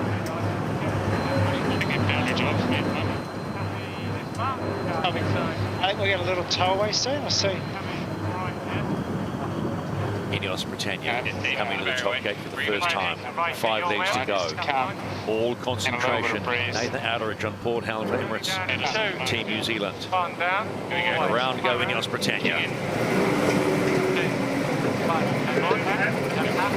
Little touchdown there by the British, which is not ideal if you can avoid it, and to be honest, I don't think the British did a bad job of that start, and just a bit unlucky. The Ghost boat there showing big shifts on the course now compared to last race. And a lot to play for here. Very much an eyes-out situation with the British driving early and hopefully taking a little gain on this next starboard tack downwind against Emirates Team New Zealand. We've seen Ineos Britannia have great downwind pace. Let's see how they go next to the defender. Hey, look left compared to your above. Here, I'll start looking downwind. That's coming a little more better down, Pete. So really nice inside winds off that helming duties at the moment. The little green wheel there signifying he's actually controlling the boat at the moment. Nathan Outteridge obviously not steering with his hands on the side of the boat, having a look around. He'll be looking at his screen. They obviously are going to be 2 jibes. We could do it in 1, just. Maybe a good time to go. It goes back right and it's better for us. Look up there. Yeah, okay. We go right here. So that was on board Emirates Team New Zealand. Let's see now what they're thinking on Ineos Britannia. 20 seconds. Okay, stand by here. 2, 1 forward down. Let's go with 2, 1 made. Time out. Soft landing. 2, 1 go board. Please match. Nice, get it going. 36. This is the race committee. We are moving the windward gate, shortening the course to 1.3 nautical miles. And knocking it back. Okay, nice going to you guys. Okay, where's this pressure? Potentially they going lighter there. Yeah. Quite soft in front, yeah. Big gains to the British here, Shirley. Look at the distance just getting chewed up there as they sail in pressure. They're way better than BMG. Got great pressure there. Jibing, you can see that puff coming down, or that extra pressure coming down that side of the course, so British jibing to try and take advantage of that extra wind coming down that side of the course to take an advantage. light towards the bottom here. Boundary in 10. Push second half of jive. Yep. Okay, stand by. 2, 1, port down. 2, 1, lead. Turning. Hi, well. Let's go with 2. Fine, stand board. Quite hook up there. Yeah, hold the push here. Good breeze right now. There we go. Taking main lads. Emirates Team New Zealand will be lining up for middle gate here. Right in here at the moment. And leaving both options open for either rounding, depending on what they see as the favoured side of the course for the first part of the beat. Nathan Ocean's called it. He said we can do it in one jibe on that, and any else pretend that we'll do it in 2. True to his word, Emirates Team New Zealand coming into the bottom gate to complete leg number 2 in this Louis Vuitton Cup Challenger Selection Series. No points on the board, but more importantly, race practice. Checking the opposition out. Same deal for Ineos Britannia, official challenger of record. They round that right-hand mark, head up on the 3rd leg. A little bit of a touchdown too. I've seen this as a bit of a theme for the British, just every mark rounding, just a little bow down, touchdown. I'm not sure if it's when they actually changed from their downwind mode to their upwind mode, whether that's actually changing something on board the boat, but it does seem to be a bit of a theme with the British. So Emirates Team New Zealand tacking back, not the best angle there for Emirates Team New Zealand coming across the course, but good boat speed, but just trying to not let the British get something that they may not have seen out that right-hand side of the course. Let's get on to Chase 0 with Peter Lester. Intriguing little race so far, not at the halfway point yet, Pete. Ineos showed good pace on that downwind, and they also, on the right-hand side on the downwind, there's a bit more pressure. And you could hear Ben Ainsley talking about that, and they just milked that all the way down into the bottom 3rd. For Emirates Team New Zealand, now they'll just try and match them on the second windward beat. I got a feeling they'll protect the right-hand side as they do that top mark approach.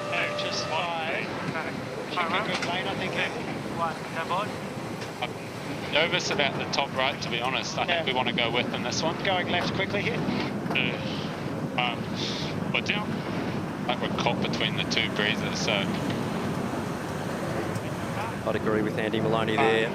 Just that angle that they had on that previous tack, they really caved in towards the British, and I'll take a little gain, and then they'll be back into that right-hand pressure again. So almost having to commit a little further, perhaps, to stay I'm at tacking speed. Left is the danger position side. strategically wise. That's happy to head again. I think we're already too fast. Just picking a good lane. It's sometimes tricky, isn't it? You're trying to just have a loose cover, not be too aggressive, and like you end up sailing up the middle, not in the new breeze. Trying to up the accuracy, boys, a little. Yeah, the exit at 90 is fine. And button, and on there, the sailing. Having a bit more pressure on your hip here. Let's go on board Emirates Team New Zealand. Chase spoke with coach Ray Davies. Nice race so far, mate, but we're seeing some good speed from Ineos, aren't we? 175 and 150. Yeah, it's pretty dramatic conditions out here. Definitely some pretty big holes in it still, down to 7 knots and up to 11 knots. But yeah, pretty much all over the show. But we had a good start, held to the boundary, and were able to hurt them pretty hard out of that left-hand side. And I think Ineos had a pretty nice run. Picked up they joined a couple of nice dots, but I think we're away again now. We're back in phase. It's going well. You got to make every post a winner when you start to run out of races, when you're done with the Louis Vuitton Cup, right? Yeah, absolutely. We're just trying to make as much out of these days as possible, learn as much as we can. You know, you're learning a lot off every race we do in these in these Challenger series. So it's been great to be part of it, and it's going to be a little bit tough watching it from the sideline over the next month. But you know, we got some plans up our sleeve.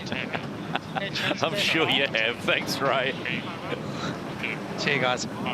Emirates Team New Zealand have really clicked into some great breeze. They've been sailing, I think, about 8 degrees higher than the British. I think the British just a tack or so ago may have had a touchdown, lost a lot of speed there, which has opened the gap to Emirates Team New Zealand, and it's all about sailing the puffs and the shifts well. And when you're sailing a couple of bad angles one after the other, you absolutely cough up distance big time quickly. So very much a sailor's race out there at the moment with lots of puffs and shifts. If you're one of those challengers and you're hearing Ray Davies say, oh, well, it's going to be hard, but we've got plans up our sleeves, you start just to get slightly nervous, because we know there's a lot to play and a lot more developments on all the boats in the America's Cup. But the Defender, how much quicker can she go? We'll just have to wait and find out. They will complete leg number 3 and halfway in this Louis Vuitton Cup Challenger Selection Series match against the official challenger of record, Emirates Britannia. And around the mark goes Teihoro.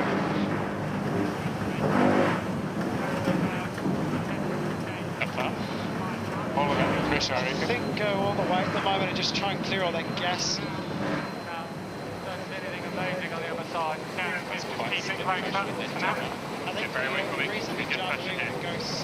Emirates Britannia coming into the gate. They too will complete the 3rd leg. Still a long way to go in this race. 5 seconds. Glorious day on the race course off the coast of Barcelona for the Louis Vuitton 37th America's Cup. 100. 5, obviously. Yeah. This is the race committee. We are moving the windward gate, shortening the course to 1.2 nautical miles. It's a little less breeze there on the course. Race committee just shortening it up a bit to try and hit that target time. 23 minutes per race. You can see from that shot of the Windfield just how complicated the track is, and I loved it when we heard from Andy Maloney, the trimmer of Emirates Team New Zealand. He's like, just forget about them. Keep our eyes on the course, because this is complex. It is about joining the dots. It's extremely tricky, and sometimes you've just got to focus on yourself to make sure you're doing the simple things well on your boat. Very hard to defend when it's puffy and shifty, and very easy to lose ground. So almost having to keep attacking the course, surely, even though you're actually leading the race. Sometimes you need a voice of reason to get you on the boat. You do. That's why you don't sail these things by yourself. A lot of information on board the process from all the crew, even the cyclists chipping in for course management and pressures and where they're at with the hydraulics. So big team effort to get the boat around the track. Okay, let's go here. Just interesting having a look there. Oh, a great shot of the foils of both boats, and super high aspect ratio foils. Very, very efficient and perfectly designed for these light to medium air conditions. So unbelievable performance with such light air. Keeping these 7,000 kilogram machines flying through the air. Obviously, but I think you're going to get a good towaway. Very nice job. Beautifully locked in there, Emirates Team New Zealand, and having to foil trimmers having to keep those air bombs, or that little pokey bit that's sticking out the front of the foil. For those that aren't initiated to foiling, that's full of mass basically for measurement purposes. So some teams opting for a slightly skinnier foil section down low and then carrying the weight a little higher for the centre of mass or centre of gravity measurement check. All teams doing slightly different jobs there, and you obviously don't want to be dragging that through the water. And the foil trimmer is doing a good job there just to keep that out of the water at all times. Luna Ross, a very similar concept as well. Foils are a lot thinner than we saw in New Zealand, and longer. There's a long way left. Happy now, Pete? Well, they're probably going.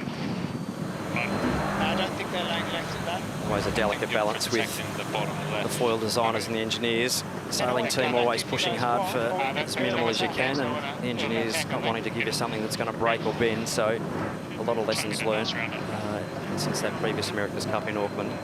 Emirates Team New Zealand about to complete leg number 4 of the Louis Vuitton Cup Challenger Selection Series race against Emirates Britannia. Coming up here now. You have to go Slight gain just made by Emirates Britannia on that downward leg. 2 to go.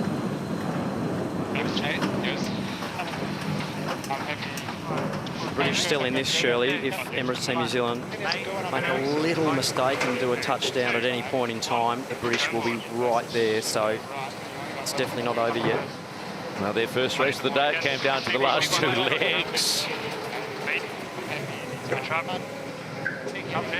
Wow. Yes, Britannia. Big job to keep the boat on the foils here. Shirley, down speed. Oh, and I think they may have just come off. They've got slow. They've just misjudged that ley line slightly. Having to do a double shoot with both foils down, and unfortunately for the British team, they've washed off too much speed to get round that mark. Looked wonky coming in, didn't she? It was just a really wobbly little bit of breeze there, I think, for the British, and they'll have to do a full rebuild here, accelerating back into that pressure, but they have to get foiling, and they have to try and accelerate enough speed to execute the tack before they get to the boundary. So, unfortunately, a big loss there for the British team. They've got good pressure now, This though. is the race committee. We are moving the finish line, shortening the course down to 1 nautical mile. And here's Britannia fought so hard down that run. I think they gained between 80 and 100 metres. All came down to the accuracy of that ley line. Should we get to it? Breeze getting lighter across the course. I think you can see even Emirates Team New Zealand there down to 27 knots of boat speed now, which is still boosting, but you just watch the British coming here, exiting out of the jibe full power, having to put that windward foil down to keep the hull clear of the water, which actually washes off speed, and then you see the jib with just no air in it as they have to do that double manoeuvre and basically just running out of power there. Another angle here, just as they re-accelerate, and unfortunately for the team, just not being able to keep the boat on the foils there, so quite a big deficit there to make up, but as we've seen previously, one little wobbly tack and you're back in the game for the pass, so both boats now sailing in quite light breeze. Just a constant reminder of the brutality of racing here. You get one little thing wrong. We say it all the time, but you know, if you want to be in that final of the Louis Vuitton Cup, you cannot afford moments like that. I sit way on the downwind of Turkey, you reckon? It's pretty puffy over here, just get through this. And Glenn, how much of the accuracy in those manoeuvres is about people or about systems or design, or how does that work? It's a huge combination. Obviously, you work long and hard, you know, as a sailing team member with the designers and engineers to develop the boat so that you can use it and get the best out of it. But it's a really important part to be integral of that design process, and all the team sailors have a massive involvement with the boat and how it gets operated. So it's a really important relationship that, you know, is probably the difference between winning and losing the America's Cup. Boundaries at 30. I think you're there. I've got it now. Making sure I got the speed. You're way further, mate, way further. Just a quick check-in on Chase Zero with Peter Lester before Emirates go through the top gate, mate. What do you make of it all? Pretty funky at the top. It's sort of the breeze is on and off. I thought it was just going to build nicely and be a good, solid breeze, but it isn't. And I think that's why we're seeing some of these almost unforced errors. And, you know, for Ineos at the bottom mark, they made such a big gain on that downwind, but ley line not quite right, and you just pay such a huge penalty if you hit a light spot at a crucial time. Pretty funky, eh, Pete? You better get off all that 70s music you're playing on Spotify out there at Chase Zero. Hey, how about that? Pretty funky. Heading into the top gate. It's leg 5 of 6 in Emirates Team New Zealand. Now well and truly and comfortably at this point leading Ineos Britannia. 2. And all the way down. 6 to 8 here, so just be careful of the bottoms. Have gone now. I think we could go soon. Just building and watching the boat, the wind speed. We're going to get one more pulse before the jump.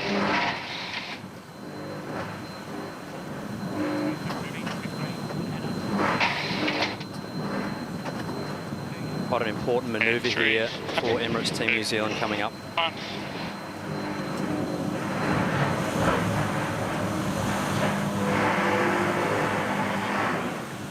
They're going to be following you this way, so button. Make sure you've got plenty of speed when you try and cross the gas. Yep. just staying a few knots above their minimum foiling speed there. Emirates Team New Zealand, so safe edges exiting that manoeuvre. Nice gust here. No shades of grey in that one, Stephen. Best phase we've had all day. And a few jibes where we've been lifted massively out here. Yeah. It's nice when you drive into a degree lift.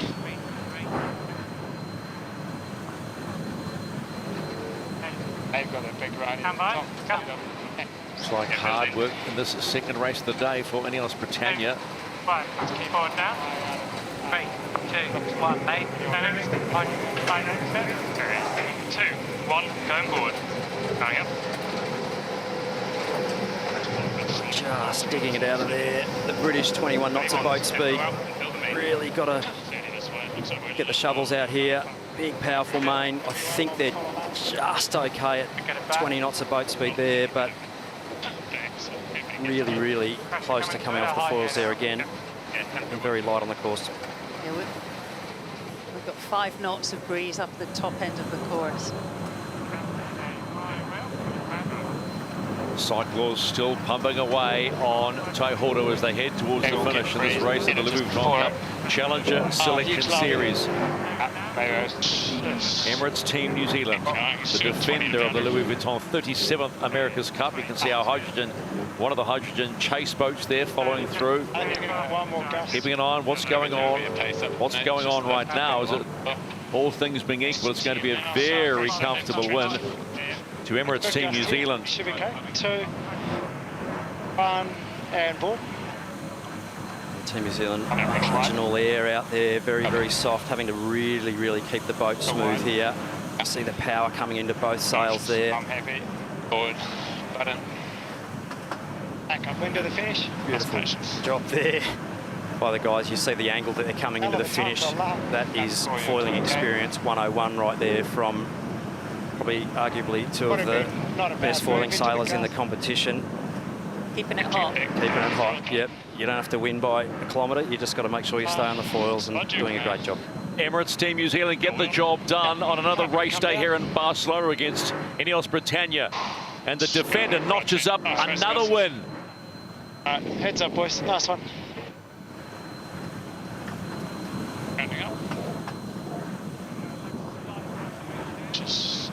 That would have been fun on the tree. Pretty much says it all. Nice one. Yeah, it's happy we're on.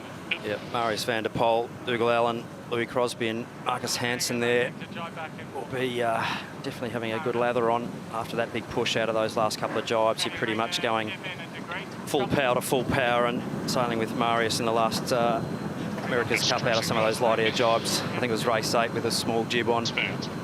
They're the sort of guys you want to have pumping some oil around. Sorry, leather on. Racehorses in there, aren't they? Yeah, no, you wouldn't want to be eating your dinner off the floor of those cockpits at the moment. That's for sure.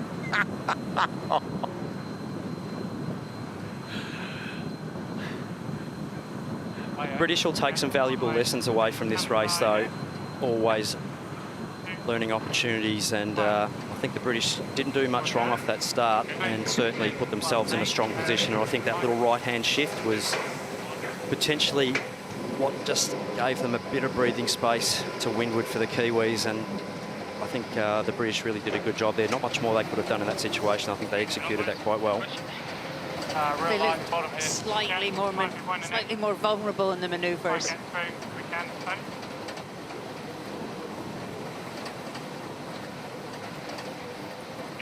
Time to go on board Emirates Team New Zealand. Nathan Outridge on port helm. Challenging day out there, Nathan. Yeah, very dynamic day, that one. Very, very shifty. Blair and Andy were doing a great job of calling some good gusts for us. But, yeah, nice to get a win. Oh, Nath, Glenn, you guys obviously sailing right out to the boundary there to get that last jibe in. That was Moth Sailing 101, just keep it on the foils. What was the combo there heading into that? Yeah, that was nervous moments when you see 5 knots on the dial as you're about to jibe to go to the finish. So but luckily for us, it was a little puff just above, and we managed to get a little pulse into the jibe and make it through in one piece, but we're almost back upwind to get to the finish. So the kind of day it's turning into, we thought it was going to be a bit windier, a bit more stable, but here we are in 5 to 8 knots and quite dynamic conditions. Nathan, we'll take you back to the start. It was so tight between the two boats, but you just managed to creep off and extend and get some distance. How good was that start? Yeah, it was a tight start. They did a good job of keeping it nice and tight in the leeward position there, but we managed to get that nice righty off the line and just live long enough to get to the boundary. And when we both tacked on the boundary, you know, bottom speeds were right down at the bottom end there, and we executed a nice tackling and yeah, managed to take control there. But it's definitely not easy out here, and that one could have gone either way. Appreciate your time, mate. We'll see you against the French later on today as Ineos Britannia cross the line. 3 minutes and 2 seconds, the winning margin to Emirates Team New Zealand. Tough day, guys. Plenty of luck. Well, great start. Ineos led back, dominated that left-hand side, and we wondered for a while whether Emirates Team New Zealand could live there, but they did more than live there. They climbed off, and look at this, beautiful sailing, a little right-hand breeze, which meant when they tacked, well, it was all on for Ineos from there.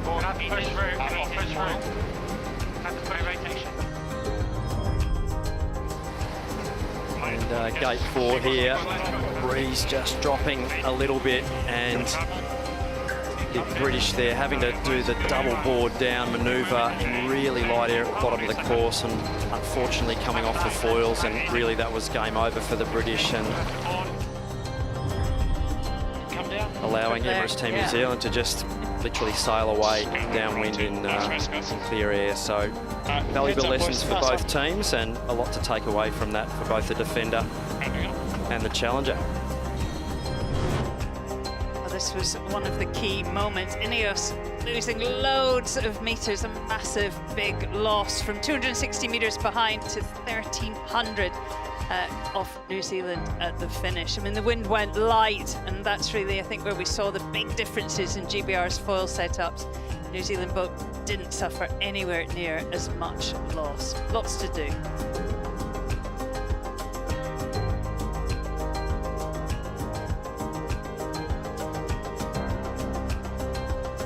So that's the official confirmation of a 3 minute and 2 second win to Emirates Team New Zealand.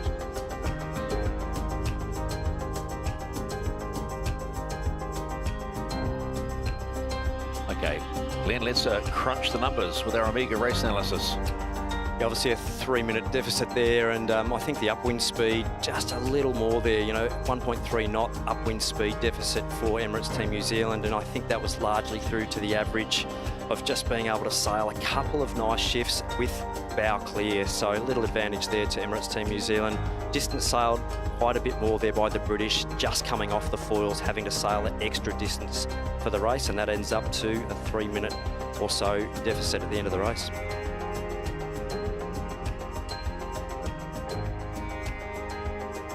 So 3 matches raced so far. Those are the ones in the grey, still 2 to come. Another big day for Alinghi Red Bull Racing, and American Magic got the win earlier on against Ineos Britannia, and then Orient Express Racing against Emirates Team New Zealand. Little brother against big brother.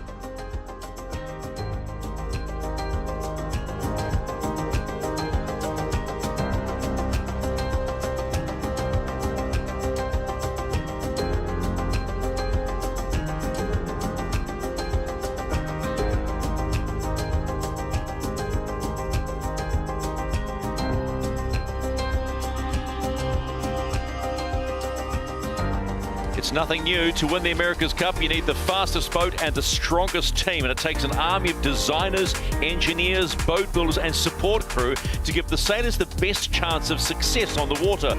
A race can last approximately 25 minutes, but for the shore crews, it's a 24/7 campaign that never ends. The shore team has a huge role inside an America's Cup team. We have 8 sailing team members on the boat. Shore team, we have about 40 people. Sail makers, riggers, boat builders, hydraulic technicians, electronics technicians.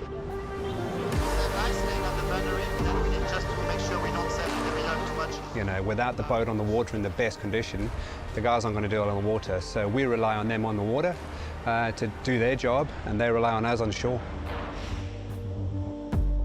We're here when the sun comes up, and we're here often past when the sun's down to make sure, you know, the boat's out ready to sail every single day. And, you know, our biggest goal is to get the boat on the water and sailing as much as possible with as little breakdowns or as little time off the water as possible.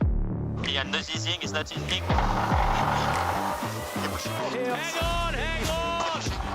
Bang, down she comes. I think when there's damage to the boat, or we see something that happens obviously on the TV or on sort of the cameras on board, ears prick up, and you know, everyone starts chatting about how we're going to do it, you know, how we're going to do the repair, how quickly can we do the repair, you know. So straight from design team all the way down to the guys on the workshop floor, you know, we're straight into a plan. So that actually brings everybody together, I think.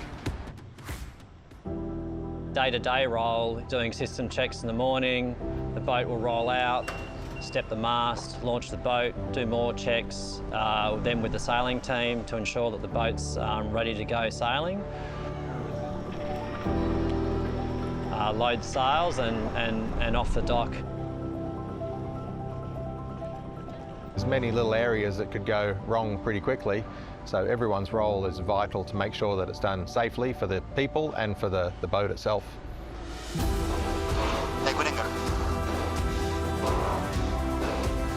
When the boat leaves the dock, that vibe, the atmosphere, the adrenaline rush, you know, we don't have to be out on the boat to be getting that adrenaline rush. As soon as they dock out, that's us. We're pumped. Everybody's high-fiving, everybody's having a great time, you know, and the thousands of man-hours that you've done before that are all washed out behind you.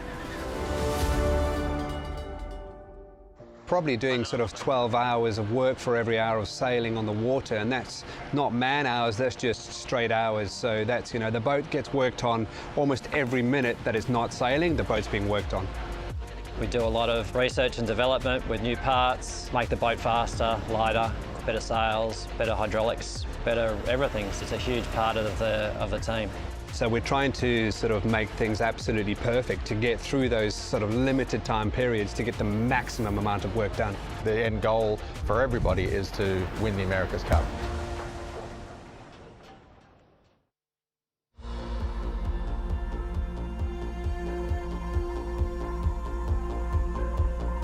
Time to go racing. Alinghi Red Bull Racing, American Magic. Behind the scenes, this team is rammed with cup-winning expertise, but on the water, they are all cup fresh. And with having delivered a win when it mattered most, they will square up today with a newfound belief. Leading his team is Arno Sarafagis, and getting taller every day, his impressive young offside helm, Max Bachelan. Trimmers are Matro and Rolla, and giving it everything in the pedals, De Lars, Scheer, Schitalberg and Tunish. The well-established team of American Magic will be looking for another race win today against Alinghi Red Bull Racing in today's light air race.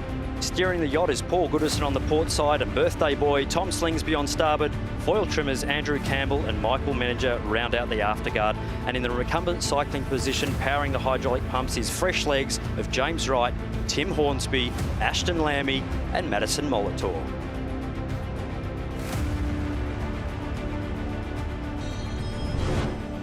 So we move back into a points-scoring race for Alinghi Red Bull Racing and American Magic. American Magic picking up that win in the first race of the day against Ineos Britannia, going to 3 wins. And the Swiss, a couple of days ago, getting their first win against the French. And they are chasing win number 2. But that was a big win for American Magic today as we look at some of the classic boats that are out on the Pooch Classic, some 60 boats, and then there's the 12 meters as well. But you know what? Now we're going to see it. I think it was Petro Sabello who mentioned in the post-race that we need to follow this up now. We need to confirm that we're on the right track if we want to play ball with the big kids. Yeah, and just to add to the pressure, it just got really patchy around the racecourse. I think we expected the breeze to build, but actually it looks more and more unstable. Both teams hooking up toes here as the breeze goes down. Very, very important to accurately hit your time in space on the race course for the all-important entry. And shore teams and boat teams now having to make sure they execute their plan. Chase boat drivers having to come to the fro now and hit their time on distance targets for the spike off, something the teams are very well practiced in. And you see both teams there towing up onto the foils and getting themselves into position, provided Mel and Ian Murray at race control make the wind limit call at 3 minutes. So we've got a minute to go, basically. They'll have to go through the dance on the chase boats just in case we do actually make the wind limit. So standing by.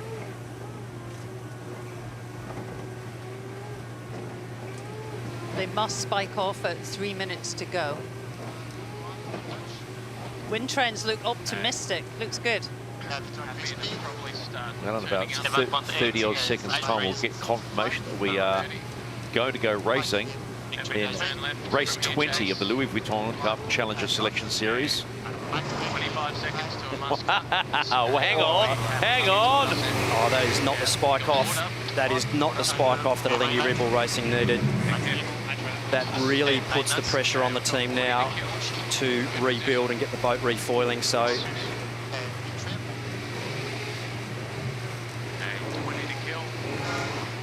just wait. Okay, trimming here. Do we have to roll up into attack here? Get down fast. This is the race committee. We have now passed the wind test, and this race is live. Big trim, guys. just enough breeze there to take off again. So Alinghi Red Bull Racing on the back foot there, needing to accelerate, execute the manoeuvre, and try and enter to put the pressure on their opponent. So it will be Alinghi Red Bull Racing coming in on port at 2 minutes and 10. American Magic coming on starboard at the 2 minute mark for race 20. It's quite right there.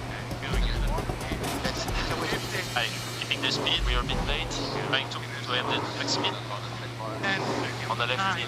New pressure, big pressure coming back. No problem for the start. Going straight away low. Can come down to big left. 2, 1.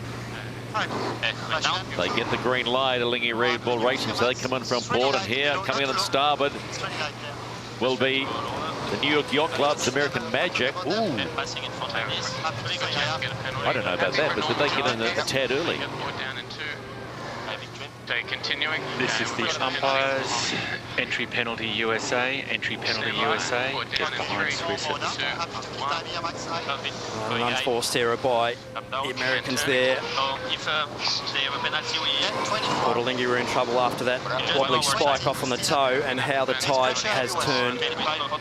Advantage Alinghi Red Bull Racing. The Americans now, no matter what happens in this start, the American team have to drop back behind the Swiss team of 75 metres. So the pre-start will still be on, and the Americans will try and get a penalty on the Swiss. But if the Swiss can keep clear, the Americans will have to start behind 75 metres. So tricky to pull it off and be aggressive to try and get that penalty on the other boat when it is light wind. Happy to continue. Start line looks very pin end biased. Expect happy to go there. the Swiss to lead back. 12 to kill. He's on 2 high, so he's on 1 now. Time on distance now for Alinghi Red Bull Racing, just keeping it nice and smooth.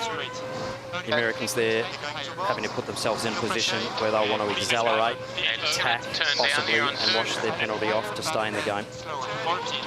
He's still high and slow. Yeah, 12. 20 knots. Watch out the speed. Push one boat. 10. Hitting 10. Forward coming up. 6 boat lengths. Hitting 8 on this angle. 7.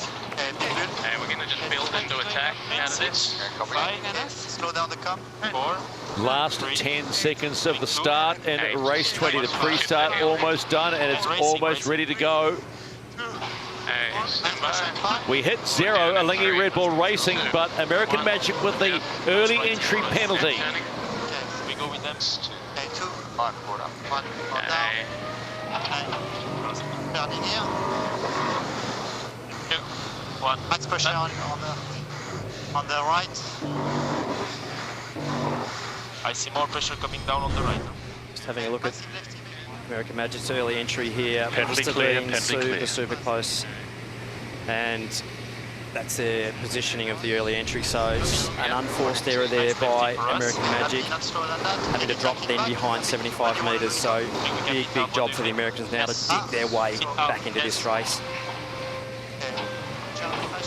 There is a long way to go, but how do you think the French must be feeling right now if this rolls the Swiss way? Certainly, Lingy Rebel Racing doing everything they can to put the elbows out and keep the Americans behind them. Americans doing everything they can to try and wriggle free. So, big job for the cyclors here with these early tacks. A lot of tacking, a lot of manoeuvres off the start. So, it's going to be a battle of the legs for the next 2 minutes. It's going to chase zero. Peter, you couldn't have wanted a worse start for American Magic.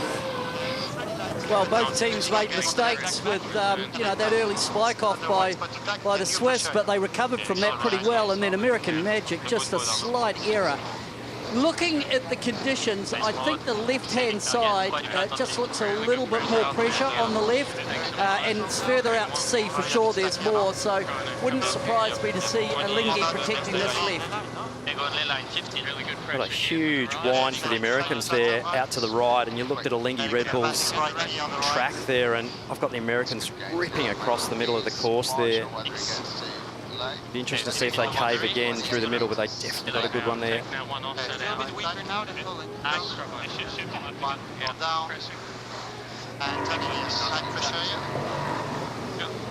We're talking about tacking under here and going back. I don't think we're going to get to him, are we? Far to late.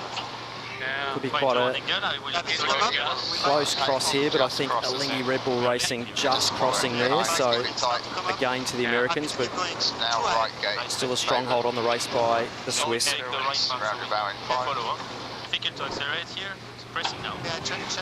Stand by. We're down here in 3, 2, 1. Put down. And turning.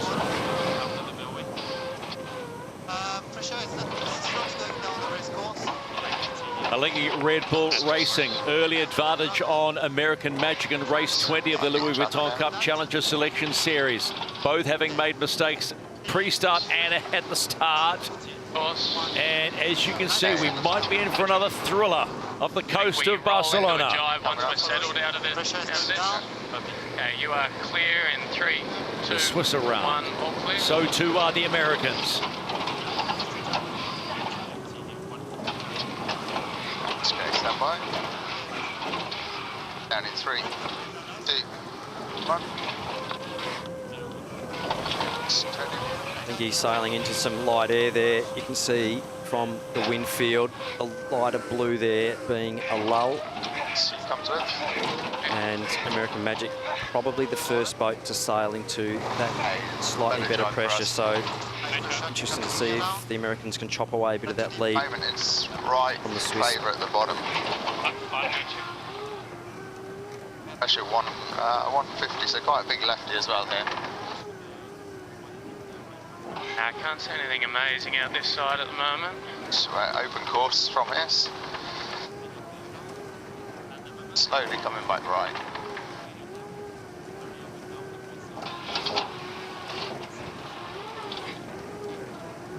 Swiss lining it up not too bad there. The breeze through the middle of the course, so the Americans got into it a little earlier, but the Swiss getting the best of it all the way through that middle sector.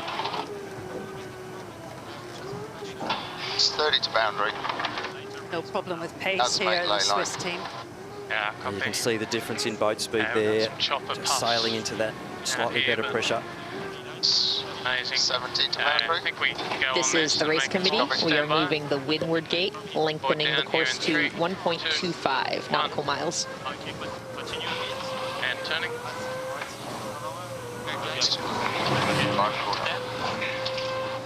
That's a good sign, a slightly longer course. There's a target time of 23 minutes for both boats to finish. Race management will keep moving the course to achieve that. Pressure does look softer as we get down. Lovely job there on Lingy Red Bull Racing. Just don't pay for it too much.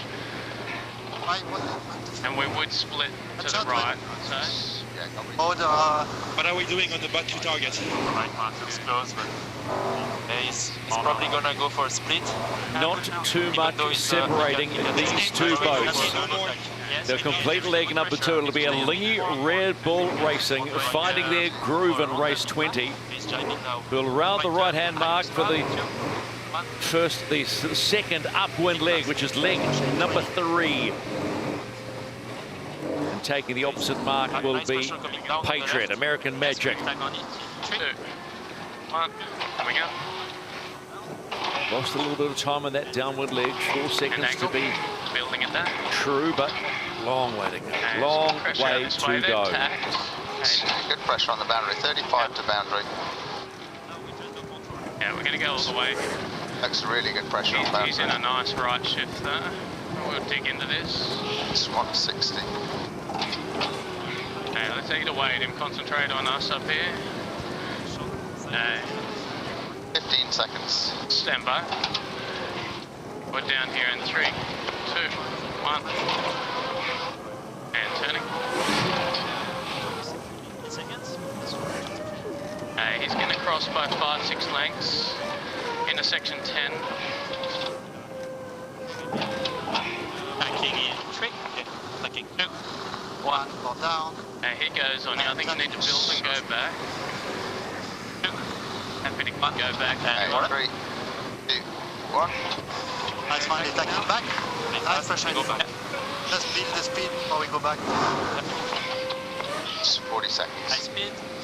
Pressure in 10. Still a really open race here. It's good pressure again on the boundary. Got 25. Going down. Let's go to the chase boat for Lingy Red Bull Racing, which is Petro Cervello. Petro, lovely recovery from the pre-start touchdown. Taking back. Yeah, fortunately the breeze was enough to take off again there, and yeah, so far the guys are doing a good job. Of course the condition is quite patchy and light at times with this southeast pattern, so we'll see. It's a tight race, still open. How are the nerves? You get a point here, it changes everything. Yeah, I think yeah, it's an opportunity for us for sure. Yeah, it's said it's quite tight. So far they are doing a very good job to control American Magic. They look sailing well. Okay, thanks Petro. Thanks guys.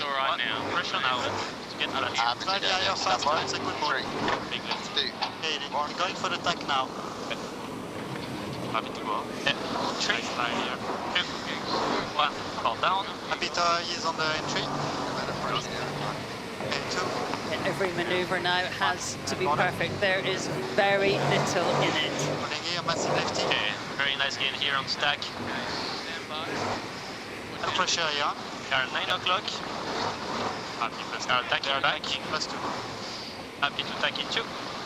A new calmness on the comms, Lingy Red Bull Racing. Yeah, this is where the cyclors earn their money in attacking duel on an AC 75. Big battle of the horsepower here, moving oil, every manoeuvre.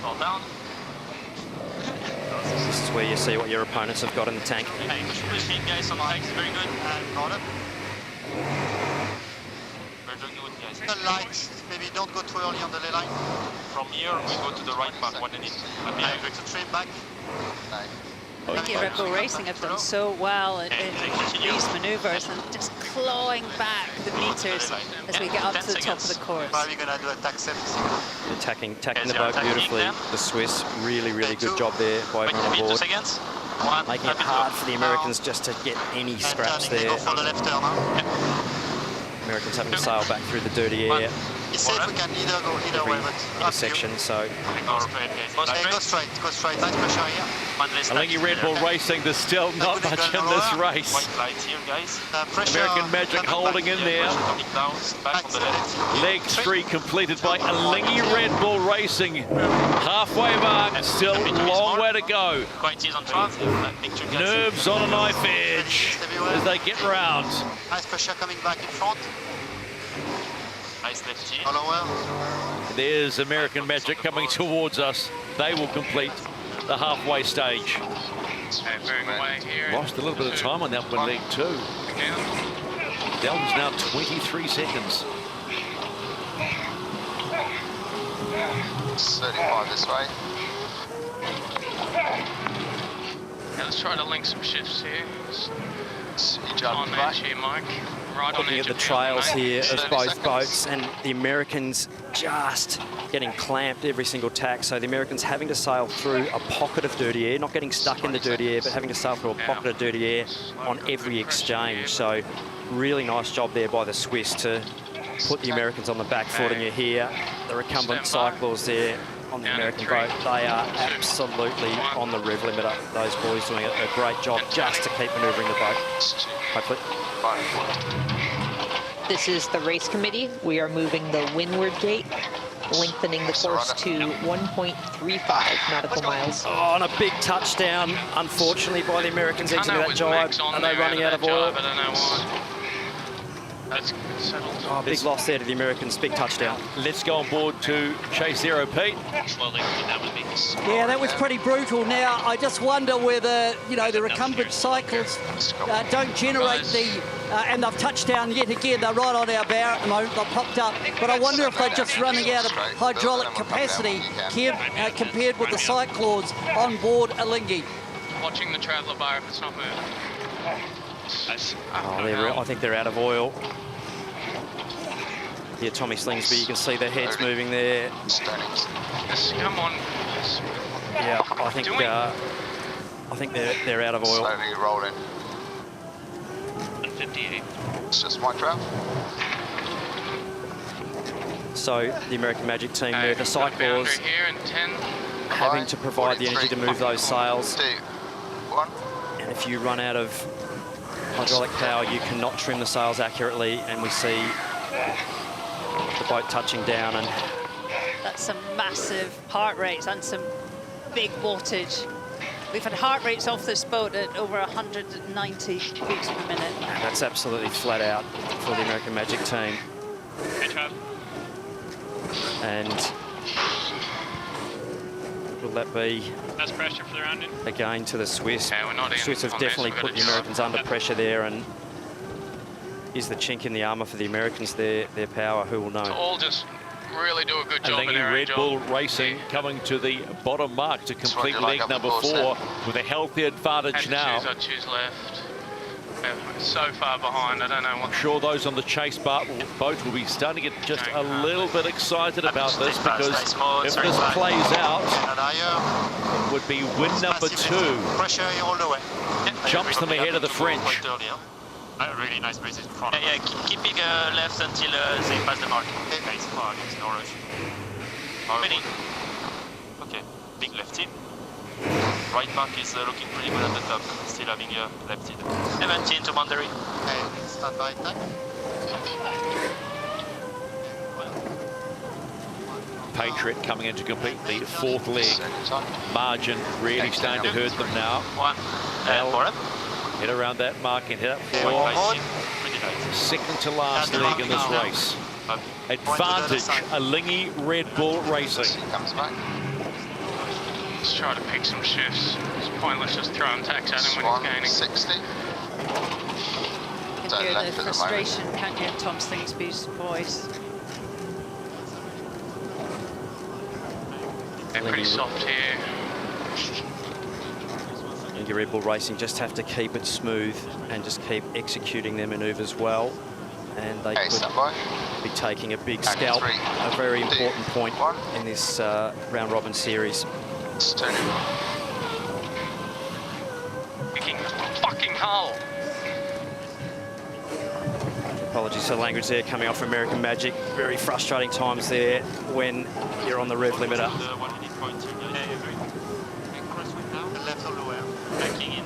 Let's go into American Magic's chase boat with coach Tom Burnham. Coach, frustrated, grumpy, where are you at the moment? Yeah, definitely not happy, that's for sure. It's been a tough race so far. It's definitely didn't start out well and not going well now, so definitely a bit frustrated for sure.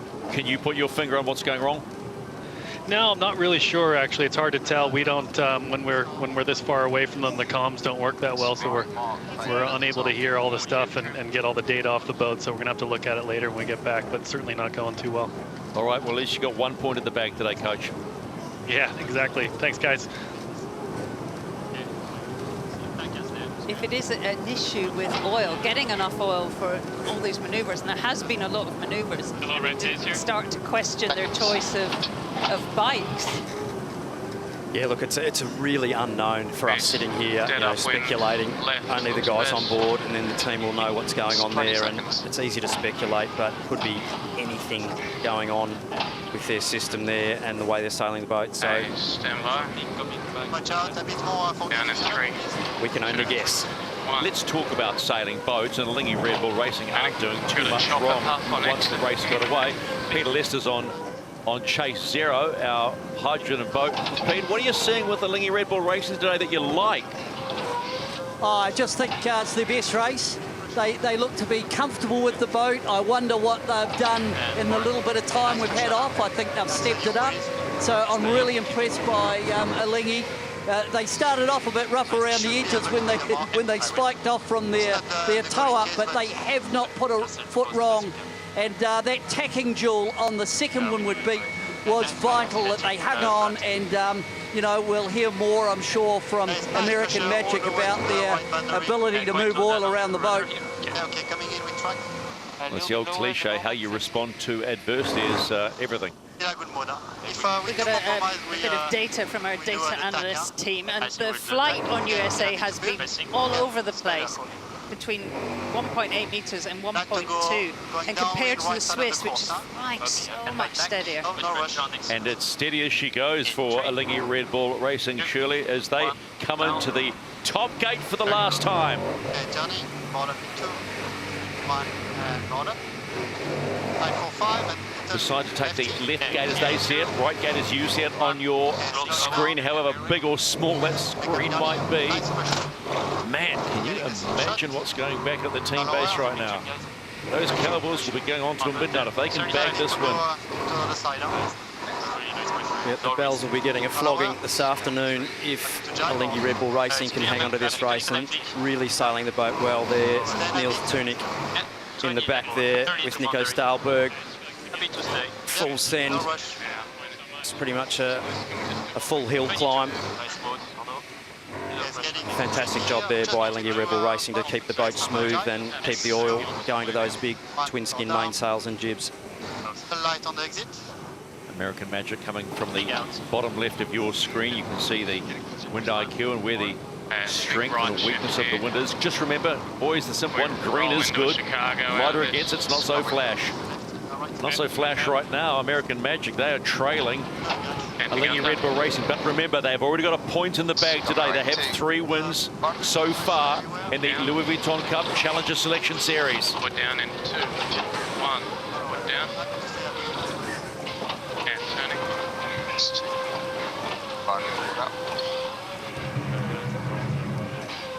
Still some puffs and lulls on the course here, Shirley, and you see how dynamic that wind field is. So as we saw in the previous race with Emirates Team New Zealand having to sail almost past the finish line to get their final jibe in, it's not over until it's over.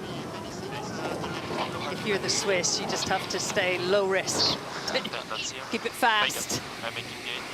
Really talk through the procedures and the maneuvers. Just reduce any risk in this leg. Okay, 20, happy to go anytime from here.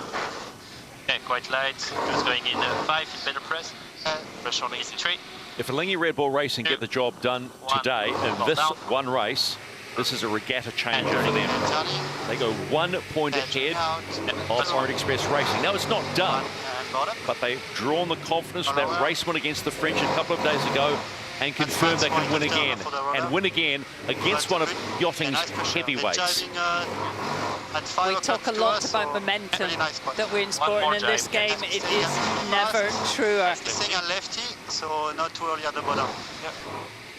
A bit lighter in front. It would be nice to talk to Arno after this race. We didn't talk to him last time. Wasn't going so flash, and I think he'll be very happy helmsman if they get the job done here. 670 odd metres, the gap between Alinghi Red Bull Racing and the New York Yacht Club's American Magic. Yeah, we don't pressure for the jibe. Lefty 5. About 8.3 knots at the bottom of the course there, so should be enough wind for Alinghi Red Bull Racing to execute their manoeuvre okay. If we're seeing sixes, we'd all be sitting a bit more on the edge of our seat, but 8 knots at the bottom of the course, touching 9. They're nearly there. Happy to jibe in 2. Out. Into jibe. 2. 1. Down. Doors. Plus to travel. Right side. 2. 1. And board again. Quite high in angle. And there'll be some sighs of relief after pulling that jibe off, Stephen. Man, will there be sighs of relief, and there'll be hand high fives, low fives, fist bumps, the whole 9 yards. Alinghi Red Bull Racing have just knocked off one of yachting's big guns in race 20, and they will get the win in the Louis Vuitton Cup Challenger Selection Series and go to 2 valuable points. How about that? Job well done. Yesterday it was my sister's birthday, Arno. Huh? Yesterday it was my sister's birthday. Nice one, guys. Really good job. Must be the period of birthdays. I think we've all had one in the last week or so. Must be the month for it. Must be something around Christmas time, I'd say, or New Year's maybe. And in come American Magic, and the debrief is going to be a quiet one, but it's going to be a firm one. What went wrong? They got a win in the opening race of the day, but they've been pummeled in the 4th race of the day. American Magic crossed the line. Board up again. Faces say it all. Not impressed.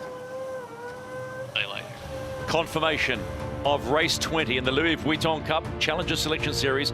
Alinghi Red Bull Racing with a 38-second win on the New York Yacht Club's American Magic. Well, this was the start. An unforced error by American Magic in early. Penalty clear.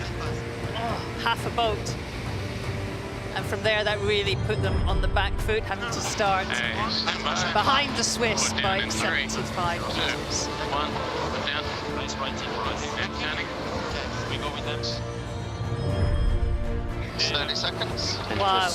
the Swiss, Shirley, just putting the clamps on the Americans there, and you see the tracks. The Americans just having no ability to get their air clear, and the Swiss just clamping the race down and doing a fantastic job. And we see there a rudder skid, low traveller, boat out of balance, and we can only speculate what was going on there, but some touchdowns making a big difference for the team. Alinghi Red Bull Racing crossing the finish line, and what an amazing effort from the whole team. They'd be absolutely stoked with that. Well done to the team.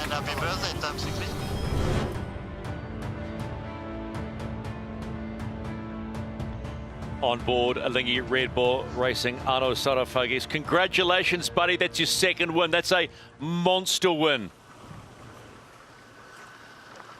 Yeah, it was a really good race. It's a new week, new round robin.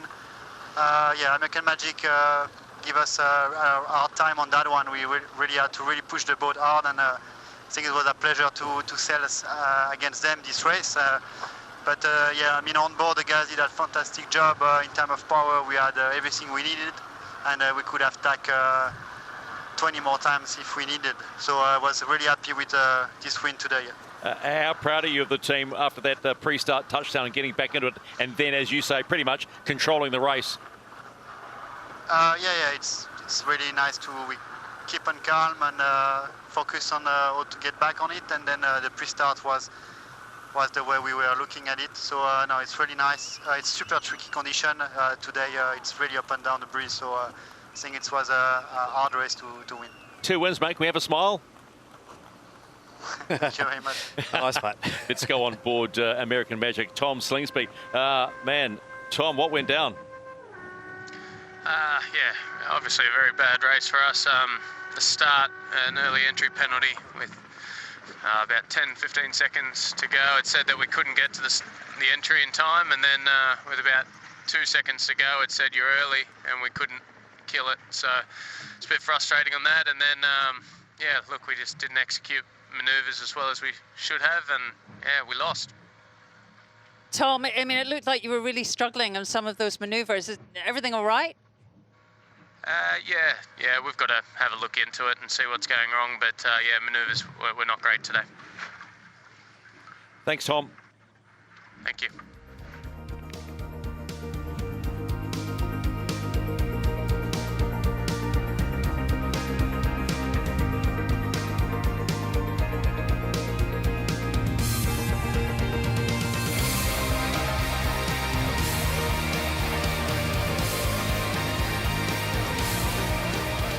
As we have seen, the AC-75 is the fastest and hardest craft to sail in the world. For any team to achieve optimum performance, the helmsman must be in total sync. For American Magic's Tom Slingsby and Paul Goodison, it's meant overcoming and parking a lifetime of fierce sporting rivalry.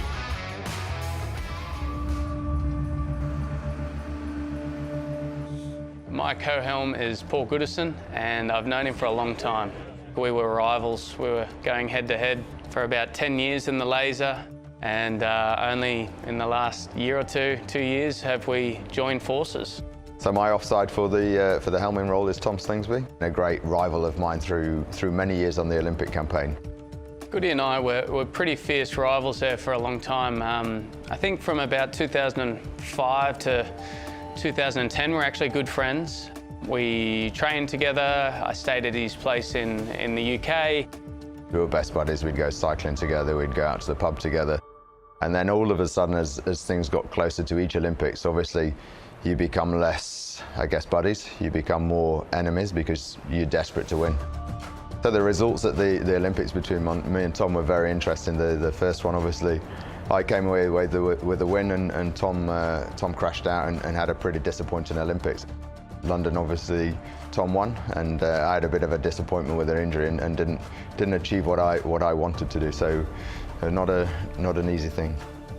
I ended up getting the 2012 Olympic gold medal. I think about in 2015 we sort of saw each other again and sort of put it all in the past and became friends again. Cool as a cucumber on American Magic as they lead the fleet home. It's an interesting mix. Like, you go from being buddies to being arch rivals and enemies, and then to be back on the same team. We've seen through the racing we've done already that when we get it right, we are very good. American Magic get the win. Now they've shown us they are here to do the job. He's definitely the guy I want on the other side of the boat racing with me. I think we've both worked on our weaknesses and improved there, and now we try to sort of complement each other. I think I might be a little bit more aggressive in my tactics than Goody. Tom is definitely one of the best helmsmen out there in the world. His real strengths are some of the quick, snap, sharp decision making. You put the boats in positions going 45, 50 knots, and he's very good at making those split-second decisions to put it in the right place. Goody's very sort of focused on speed and trying to get the best out of the boat and trying to get clear of your competitor and sailing faster, whereas I like to generally keep the race really close with my competitor and try to get in a bit more of a match race. But that's a good thing. We've both got different styles and we can learn from each other. I'm very confident that as a team we have the ability to pull this off. It's about getting it right on the day, but the talent that we have amongst ourselves is enough to get the job done.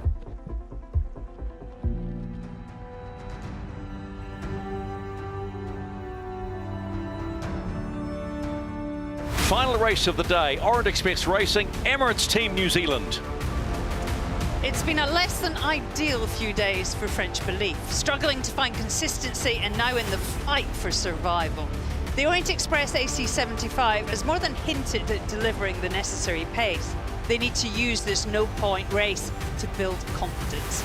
Driving is Delapierre and Pepinay, trimming the experienced Van Damme and Saunders, and fresh legs and sucking up the pain is Chardin, Guillon, Erledon and Purvis.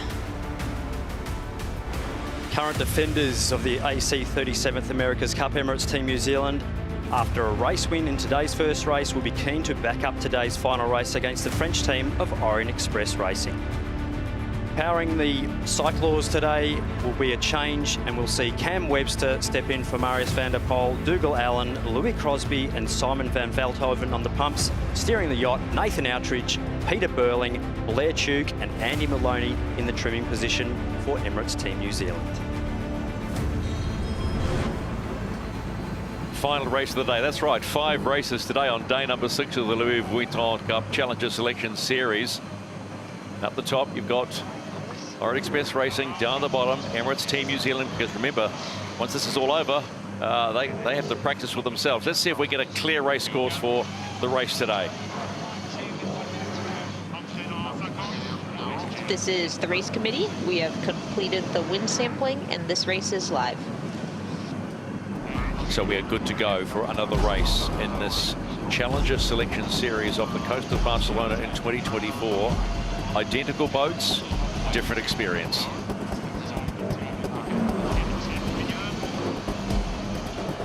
Orient Express Racing will come in on the port, 2 minutes and 10 seconds.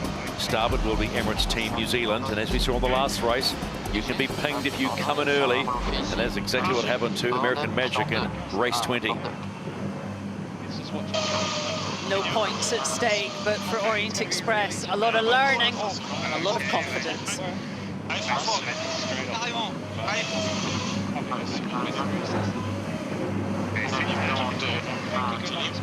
Almost perfect entry by Orient Express Racing, leaving to the last minute second. Yeah, perfect timing there by the French. Great job there. Emirates Team New Zealand entering, and everybody thinks these two boats look fairly similar. Their eyeballs would be correct. Emirates Team New Zealand selling a design package to the French team, similar to F1 selling packages. The French team opting for the design package and pretty much having an identical package here. Pretty soft breeze. Emirates Team New Zealand just staying high, trying to stay out the gas of the French boat. Just trying to go through all our gas. Here we go now. What are you here? They're still going. Different jump if you can. Head tacking. Thoughts on tacking to them? Yeah, that's all. Go full. Yep. 2, 1, and board. Oh, the French there. Off the foils. Very, very light in that bottom corner. Emirates Team New Zealand there. Big power up of the mainsail there. Team New Zealand just keeping the boat on the foils, and really soft there for the French. See the massive camber there on Emirates Team New Zealand, keeping the boat on the foils. So they will do a dip start, and the pressure will be on the French to try and re-accelerate surely to get the boat back up on the foils. Seems so high risk, that bottom right-hand corner. Stay off the line, Andy. Yeah, heavy straight still. Just about judging time and distance for Emirates Team New Zealand. Turn around it. Yes.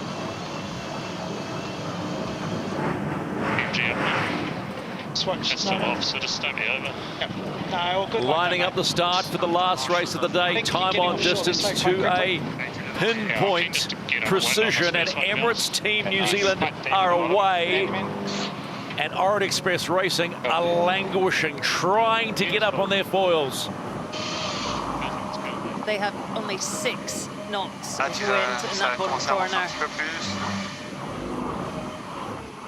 Going to take a while. Boat's needing around sort of 6.5 knots of breeze to accelerate, get up on the foils, and you see the boat speed there of Orient Express Racing. We'll need to see that climb to close to 20 knots in displacement mode to lift that 7-ton carbon fibre structure out of the water with all its crew. Manoeuvre here from Emirates Team New Zealand to keep the boat on the foils themselves. Forward. That's still not off. That's just 3 NGs. Slightly more pit on that one. Just turn it back right here a lot. Yeah, sure.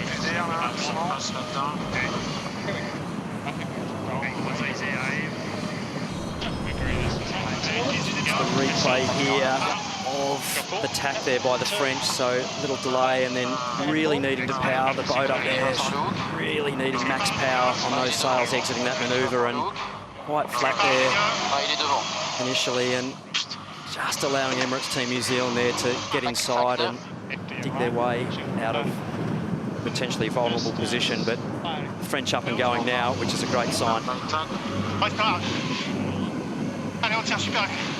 Let's head to the water. Chase zero. Peter Lester, thoughts? Well, obviously downrange, the teams that can foil in 6 knots have a massive advantage, and Emirates Team New Zealand and Luna Rossa have shown that today. And it's all about time on the boat and refinement, and I'm sure Orient will learn that given time, because we know this boat is quick when it's clicked in. But a little bit disappointing for the French in that one. I think they were cherishing having another crack against Emirates Team New Zealand.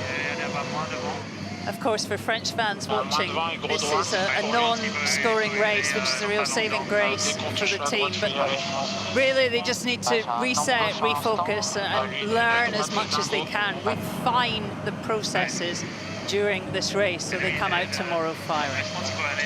The big question, though, is for Orient Express Racing, when they get back into point-scoring races, they could be running out of time, and Emirates Team New Zealand, Stephen, off the foils themselves, so down they go. Can the French stay on the foils? This is a really critical tack for the French if they can stay up, and it looks like they may have been able to keep the boat on the foils, so 2 sister boats there, and a mistake by Emirates Team New Zealand. Possibly we will see a pass here by the French. And this story takes another turn out of the blue. Mother Nature, what's she up to today? As we've seen the past couple of days, Mother Nature playing a big part in this round-robin series, and a big job for Emirates Team New Zealand here to actually re-accelerate and pop back up on the foils. The French just ripping bearing there, and gauge all in one. You look at the distance clocking down there. The French just have to keep it ripping here, and we could potentially see a huge overtake, and then the French taking quite a big lead if they can stay on the foil, surely. Never over. You can actually see how light it is where the Kiwis are. They only have 5 knots of breeze. Just beginning to sail into a little bit more. Excavator buckets going hundies, and back on the foils there on Team Zealand. So now the pressure on the French to execute the manoeuvre, and their boats will almost be bow on bow exiting this next tack if the French can stay foiling. Emirates Team New Zealand demand so much of themselves. They aim for perfection every time. The debrief, there'll be some wrinkled noses on that one. It's coming up a little. Yep, French stay on the foils. Now the decision on the French whether to cross or duck. So this will be the comms. Nathan Attridge calling easy cross. So they've got a big lefty out there, and advantage Orient Express Racing. So can they pin their ears back and just send it? The afternoon just got a lot more interesting. We have a race. Orient Express Racing. Oh, how they would wish if there was a point-scoring race at this point in time. But they have the lead on the defender, Emirates Team New Zealand, as they hit the top gate. They hit the top gate for the first time in this race, leading the defender through. I can guarantee there was no sandbagging going on by Emirates Team New Zealand. There'll be a whole lot of people speculating, oh, they've just tried to do that to make the race interesting. I can absolutely guarantee that is not the case. Both boats pushing hard, trying to learn as much as they can in this valuable time on the water. Emirates Team New Zealand round through the top gate, taking the left-hand mark as we see it. Now they're on the chase. Identical boats. Big brother hunting little brother. Big jibe there, and it just showing the ghost boat there that the French have actually jibed in a really nice position. What the ghost boat's saying, they will make a big gain over Emirates Team New Zealand if they can carry on the way they're going according to the ghost boat simulation. Yeah, the ghost boat loving that right-hand side of the screen, the right-hand side of the run. This is the race committee. We are moving the windward gate, shortening the course to 1.1 nautical miles.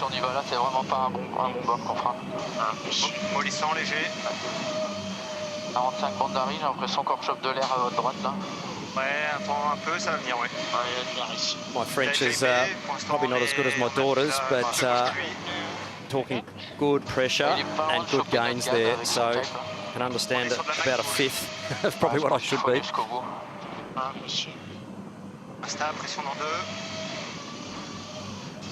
Yep, sailing into pressure, calling it in. Great comms on board the French boat. And the gains coming there as predicted by the wind map simulator and ghost boat. Ouais, super, c'est vraiment bon bas par rapport à lui. Dans 15 secondes d'arrivée. Massive difference in the VMGs. Look at that. That wind field just on a day like today, just so accurate and really impressive, showing exactly what's coming down the course there. So wonderful tool that we haven't seen before in the America's Cup or even really in the sport of sailing. So fantastic technology. And the French extending there, sailing into better pressure in Emirates Team New Zealand in average wind, the same colour wind that you see outside the boundaries, that is average wind. So green, more wind, and the more blue, lighter blue, less wind. So big gains there to the French team.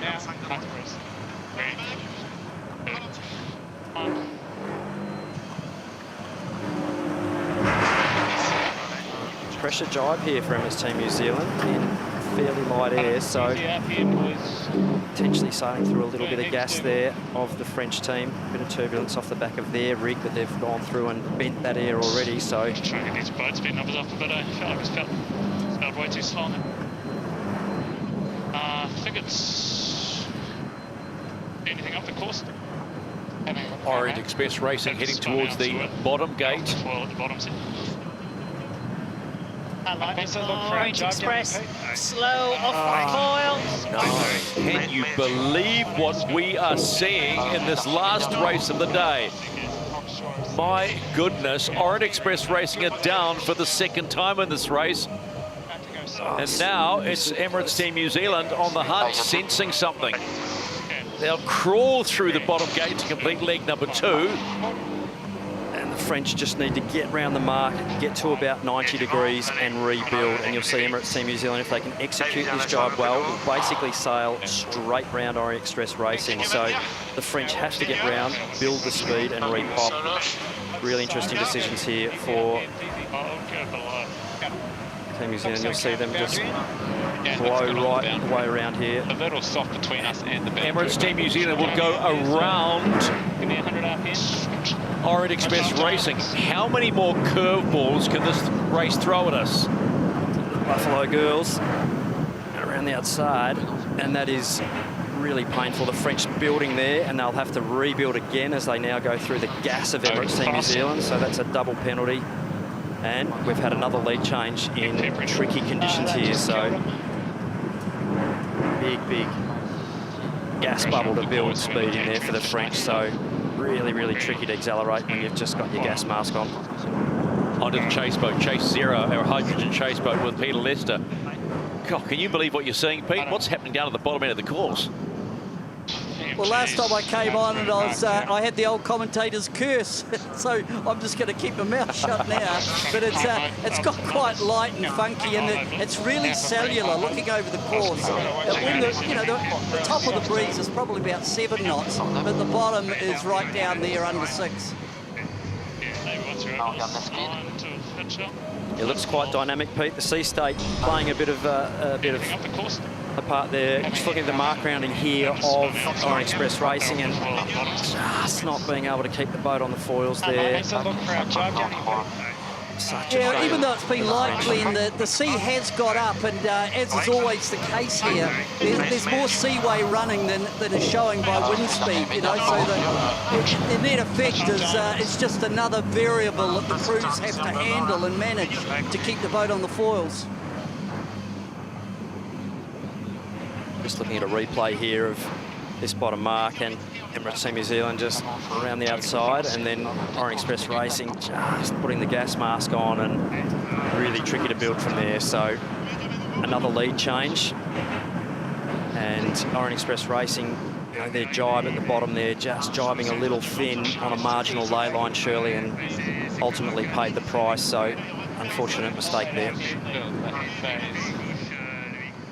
This is the race committee. We are moving the leeward gate, shortening the course to 0.9 nautical miles. Less breeze, shorter course. Maybe a little bit past the pit. It's not going to get any easier. Pete, what do you have?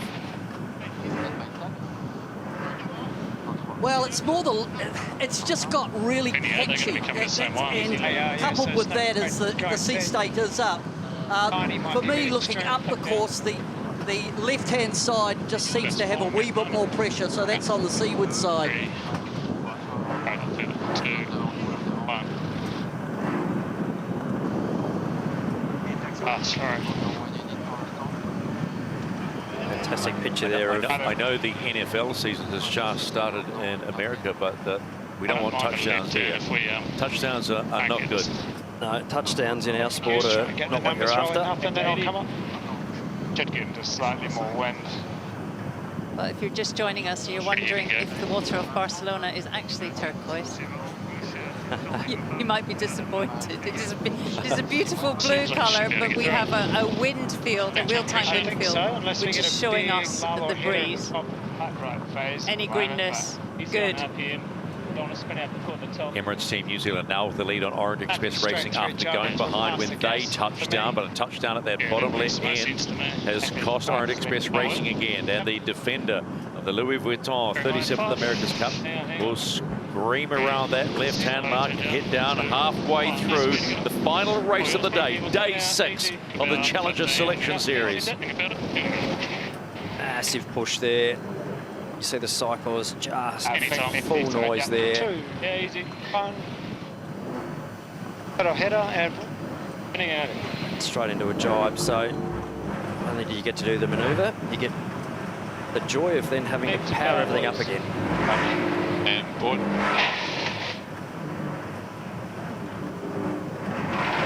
What's your range, do you think, BT? That's it, mate.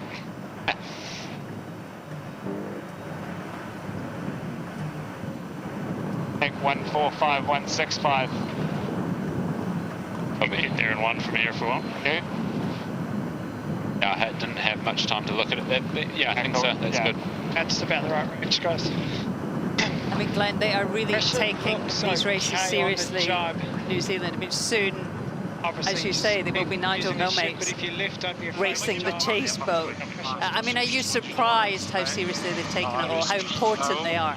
I think the importance of race practice absolutely cannot be underestimated, and they've taken the opportunity to join in this round-robin series. Obviously, no points on the table counting for anything going forward, but certainly valuable race experience, and as well as Chris Salthouse and Ray Davies can drive chase boats. It's not quite the same as racing against another AC75, and you certainly learn a lot from debriefing that, and every single moment of time on the water, as we're seeing here with Orient Express Racing. Very, very important minutes and lessons getting around the track. Orient Express Racing complete the halfway mark. They are struggling. That boat's going close again to going off its foils. Just not giving themselves a huge margin, the French, to tack and then build out of the tacks. You know, in this light air racing, it's really, really tricky. You've got to sort of go quite a long way past where the computer will be saying where you should be able to tack in that breeze. You've got to hedge a little bit to allow yourself to build, and very, very light there at the top of the course as well where they are. So, as Pete was saying on the water, very patchy, very shifty, and we've just seen the French team sail into a very, very light patch there, less than 5 knots where they are at the moment. So Emirates Team New Zealand is about to complete leg number 4 as Orient Express Racing struggle at the top of the race course. 2 legs to go for the defender of the America's Cup. Hasn't been a perfect race by anybody's standards for either team. 15 seconds and it's open course. Nice mark around there, Emirates Team New Zealand. Go all the Very way locked in. unless you think it's getting soft on the boundary. Nice little pop here. Yeah, I think best in 5 is a good lane back through. I think the next one won't be 80. I think it's just outside, but yeah, all good. You see the pace of the foils going through the water there in only about 7.5 knots of breeze, so speed, making speed, your apparent wind speed generating. Right here, but I think it's going to go back. Yep, forward. Really nice tack. Time to go on board the chase boat for Emirates Team New Zealand. You're in the lead, Ray, but a far from perfect race so far, right? You guys are hard taskmasters. Yeah, far from perfect. These conditions are pretty tough. Pretty big holes out here, and yeah, we've got to join the dots, and it's not over till it's over on these conditions, that's for sure. What are you learning every day you get out there, particularly about other teams that you might have to face? Well, today we're learning a lot about this type of day, these conditions. It's not your standard breeze round to the right and southerly with it being a steady flow. This is way more left than we'd normally seen. It's way more dynamic, so it makes for pretty interesting calls around the racetrack, and they're not like lasers. You can't just tack on every shift, so you've got to really try think a long way ahead and try join the dots. But you know, we're getting into it now, and there's a lot of really good comms about the lulls more than anything, and that's the most important thing. Just keep flying. All right, thanks, mate. We'll talk again. Yep. Seeing a slight difference here in both boats too, just for the viewers watching. Emirates Team New Zealand on a slightly smaller jib than Orient Express Racing. So Emirates Team New Zealand opting for a J2, which is not the biggest jib. Orient Express Racing on the J1, which generally means that you have a bit more power on the J1, but a little bit more drag. So upwind, slight advantage if you can stay foiling on the J2, but the J1 just allowing a little more power. So Emirates Team New Zealand there opting for a slightly smaller front sail and faster, but harder to keep the boat on the foils. So you have to execute everything really well, which is fantastic practice for the team, and they'll be learning a lot about how the boat setup is. We've got a great view of that tack and just how much the sails, particularly the Traveller, is moving. And when we had that double manoeuvre at the top of the course, we just heard that the peak wattage was 1100 through the jibe. And when we've seen before, it's like 200 or 300, occasionally 400. That is off the scale. Back-to-back manoeuvres, you're asking a lot. Yeah, I think Cam Webster, Dougal Allen with Louis Crosby, and certainly Simon van Veldhoven, the Rhino. He can push some pedals, old Simon, and a fantastic member of the team, joining Emirates Team New Zealand early on in the America's Cup over in Bermuda. First of the cyclaws for Emirates Team New Zealand. Emirates Team New Zealand will one final tack into the top gate for the final time. They'll take that right-hand mark, as you said, and head down on the final leg. You talk about Simon van Veldhoven, a Kieran cyclist in his previous life, and an Olympic cyclist. They called him the Rhino because he was just used to bash people out of the way in the Japanese professional leagues and get out of my way, I'm coming.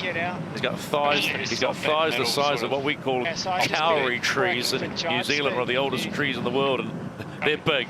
So is the Rhino. He's certainly got a powerful differential, old Simon. He uses that to great advantage, particularly when you've got to pump oil around on these AC75s, as do the rest of the guys. And super solid lineup there of power team. Kim, the trainer of the team, absolutely doing a brilliant job there, and there will be no shortage of wattage in the future for the team going forward. So massively cambered sails there, just to keep the boat on the foils, and a big push by the guys. So Emirates Team New Zealand heading towards home. The question is, what's going on with Orient Express Racing? And I don't think a lot is going on. Making pretty good VMG down, but yeah. Very, very light air on the course now, and you see the cycles on both sides They'll be settling in now for this downwind. The big pushes are in the manoeuvres and the mark roundings, and it's almost a recovery zone in any straight line period. So they'll still be putting in plenty of power, but won't be at their max.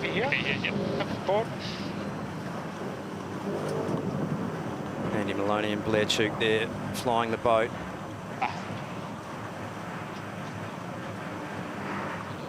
Patience. Yeah, point.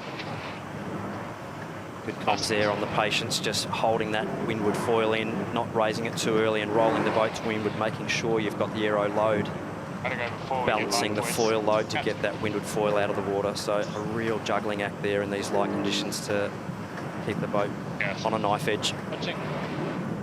Right now, it's pretty glassy on the jibe. I'd say in about 15 to 20 it starts to look better. I don't need much entry speed as you got. Easily. Copy. Dart charging on this one. See the hydrogen chase boat there in the background. That's our camera boat with Peter Lester on board. Fantastic camera operator and boat driver as well. And all the way is okay for me. It's probably the only boat that can keep up with the AC-75s these days in waves. So some fantastic shots there from Chase Zero.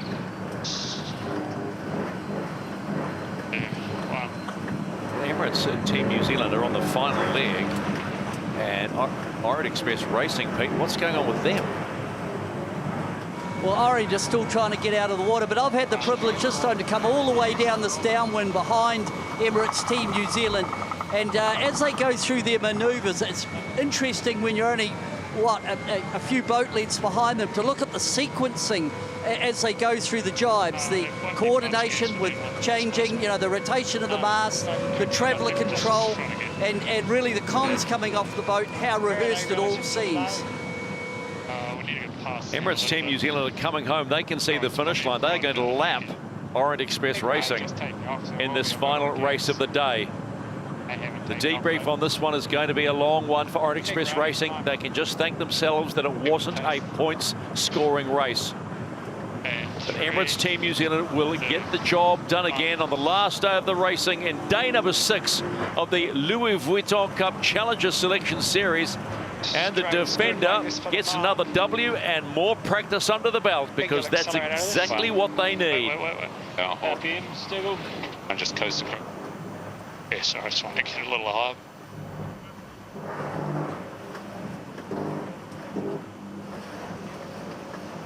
The cyclists will be very, very happy to get across that finish line on a day like today. The slightly smaller jib, it's a huge range of gears. You've got to go through the gearbox there, and hats off to all the cyclists today on a light, puffy, shifty day. Fantastic effort from all teams to push these boats around the track hard. So definitely not an easy job, but something they train hard for and absolutely love. So they love hurting themselves, those guys. So you like us all poking ourselves in the eye and punching ourselves in the head for 2.5 hours, which sometimes is what it feels like here, Stephen, in the commentary booth on a light air day. But fun and games for everybody. We're having a good time as long as they are too. So.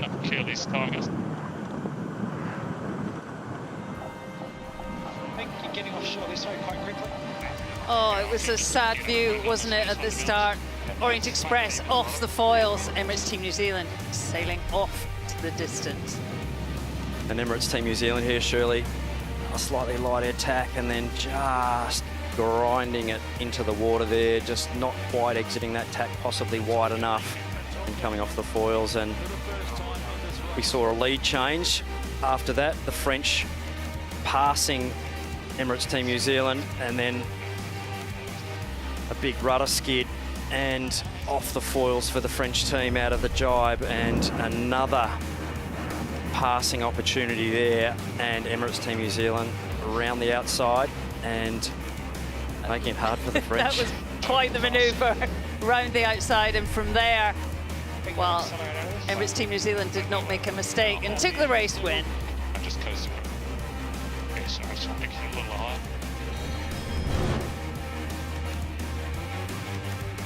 Let's go on board Taihoro, the defender of the 37th America's Cup, and Peter Burling, I know you guys are hard markers, less than perfect in that one.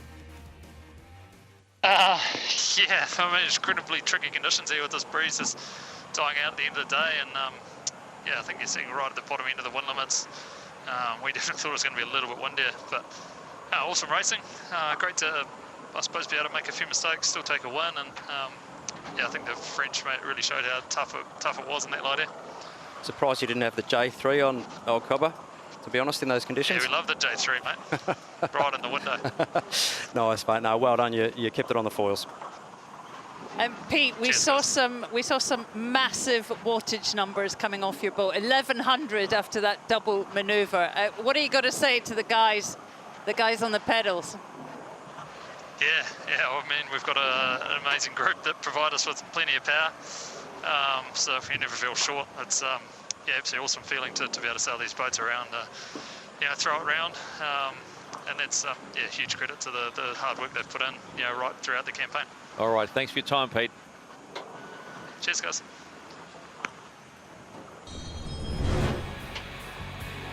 Well, this was the key moment, the lead change at the end of lap 1. France off the foils, forced to sail slow around the gate at the bottom. It could not have felt good, could it? The boat behind.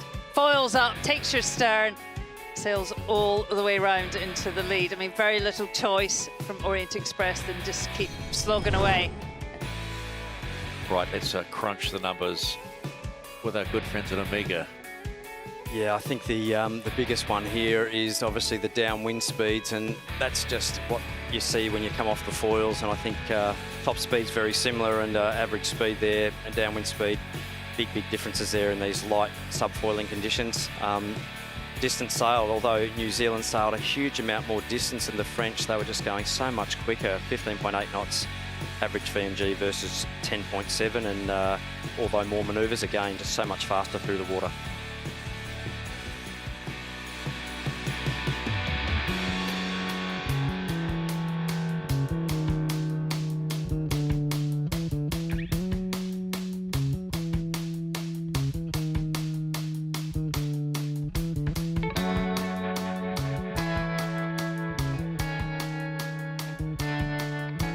Behind every great film, television show and sporting event is a brilliant soundtrack. They creep into the subconscious, create tension, gravitas, and set the scene for a memorable, sometimes historical day of action. So how do they do it? Ali Lieberman was given the task of composing a music score that captured the essence of sailing, the America's Cup and Barcelona. I wanted to do something iconic that when it comes up, if you're in the bar or if you're in the street or if you're at home, I want you to get the feels. I want to feel something. My name is Ali Lieberman, and I am the composer of the 37th America's Cup theme.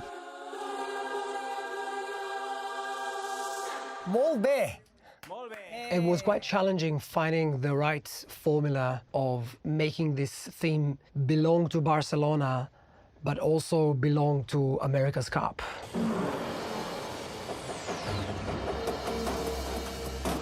It was very important for me to capture the sound of the boat, and the sound palette was very, very wide.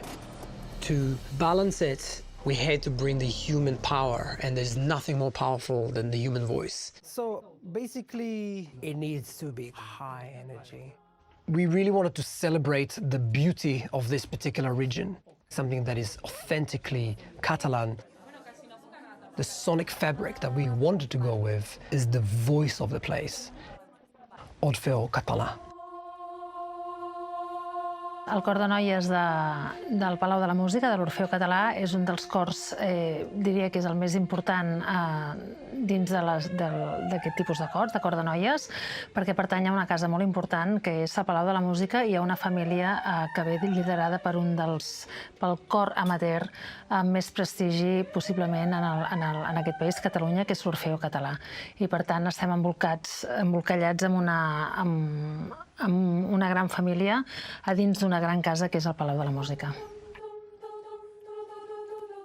Once we start going, it just listening to them and being right in the middle next to them and hearing the piece coming together, for me, you just felt like excited and a little bit emotional.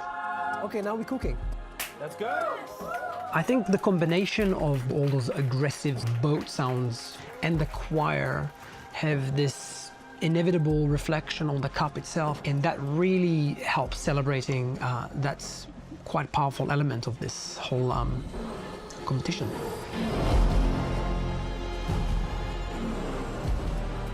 We went for a really, really big size for an opening titles. You know, we're gonna look back at it in 25 years and we'll be like, yeah, we didn't hold back.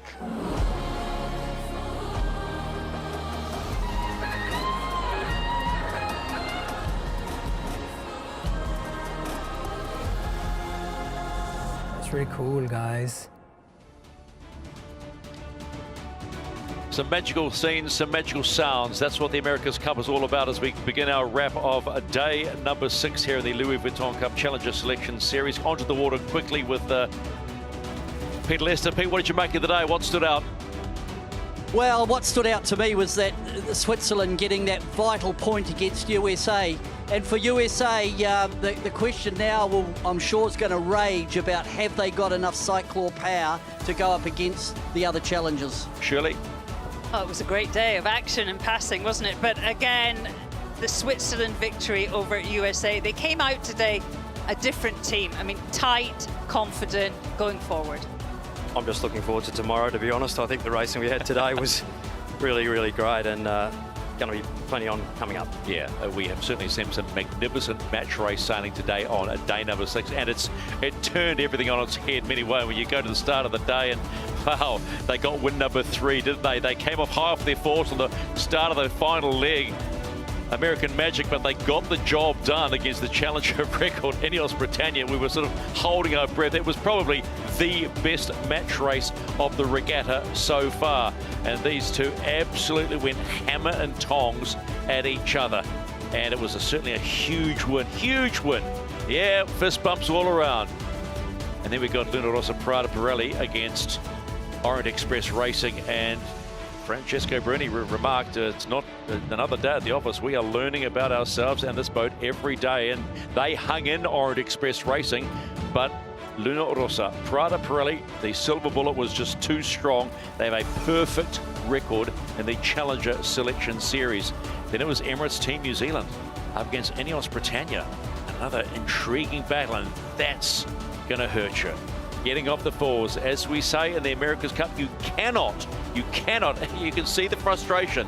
Fall off the fours, make a mistake. That's how much these teams and these boats are on the edge. And that was win number 1 for the defender of the weekend. It's fist bumps all around, why not? And then we go again, and this time, huge moment for Alinghi Red Bull Racing. American Magic were early in to the start box, got penalised, and then, mind you, they also touched down when they spiked off, but they got back and they got the most memorable win of their campaign so far because it puts them 1 ahead of Orient Express Racing. It was a big day, huge day for Alinghi Red Bull Racing. Could be a game changer, regatta changer. And in the final race of the day, touchdowns all over the place. Orient Express Racing getting past, got lapped in the end by Emirates Team New Zealand, who got 2 wins for the day, but they were far from perfect. They know they'll go back and it'll be another debrief for them. This is what it is all about. Got to win the Louis Vuitton Cup if you want to meet Emirates Team New Zealand in the match starting October 12, 2024 here in Barcelona. So let's confirm the standings, shall we, and see how everybody shakes down. This is the one with Emirates Team New Zealand in it. Look at that. 6 wins apiece for Italy and New Zealand. Then you've got to take the defender out and you just go to the top of the table and you go, who is going to stop Luna Rossa Prada Pirelli in the Louis Vuitton Cup Challenger Selection Series? Red line, that's the cut. If you're there at the end of the regatta, bye-bye. Your America's Cup dream is over. So what does the schedule for Saturday look like? Wow, 5 more matches to sink your America's Cup teeth into, and an interesting start too. It'll be American Magic representing the New York Yacht Club up against Luna Rossa Prada Pirelli. What a day we have had. We have seen it all. Some of the best match racing you will see going around. In fact, probably the best match racing we have seen. All teams have made mistakes, but probably most importantly, when you look back on the day, Alinghi Red Bull Racing getting that win is the biggest moment of the day. It's been a cracker day here in Barcelona. We will see you tomorrow for more of it. Yes, it's the Louis Vuitton 37th America's Cup.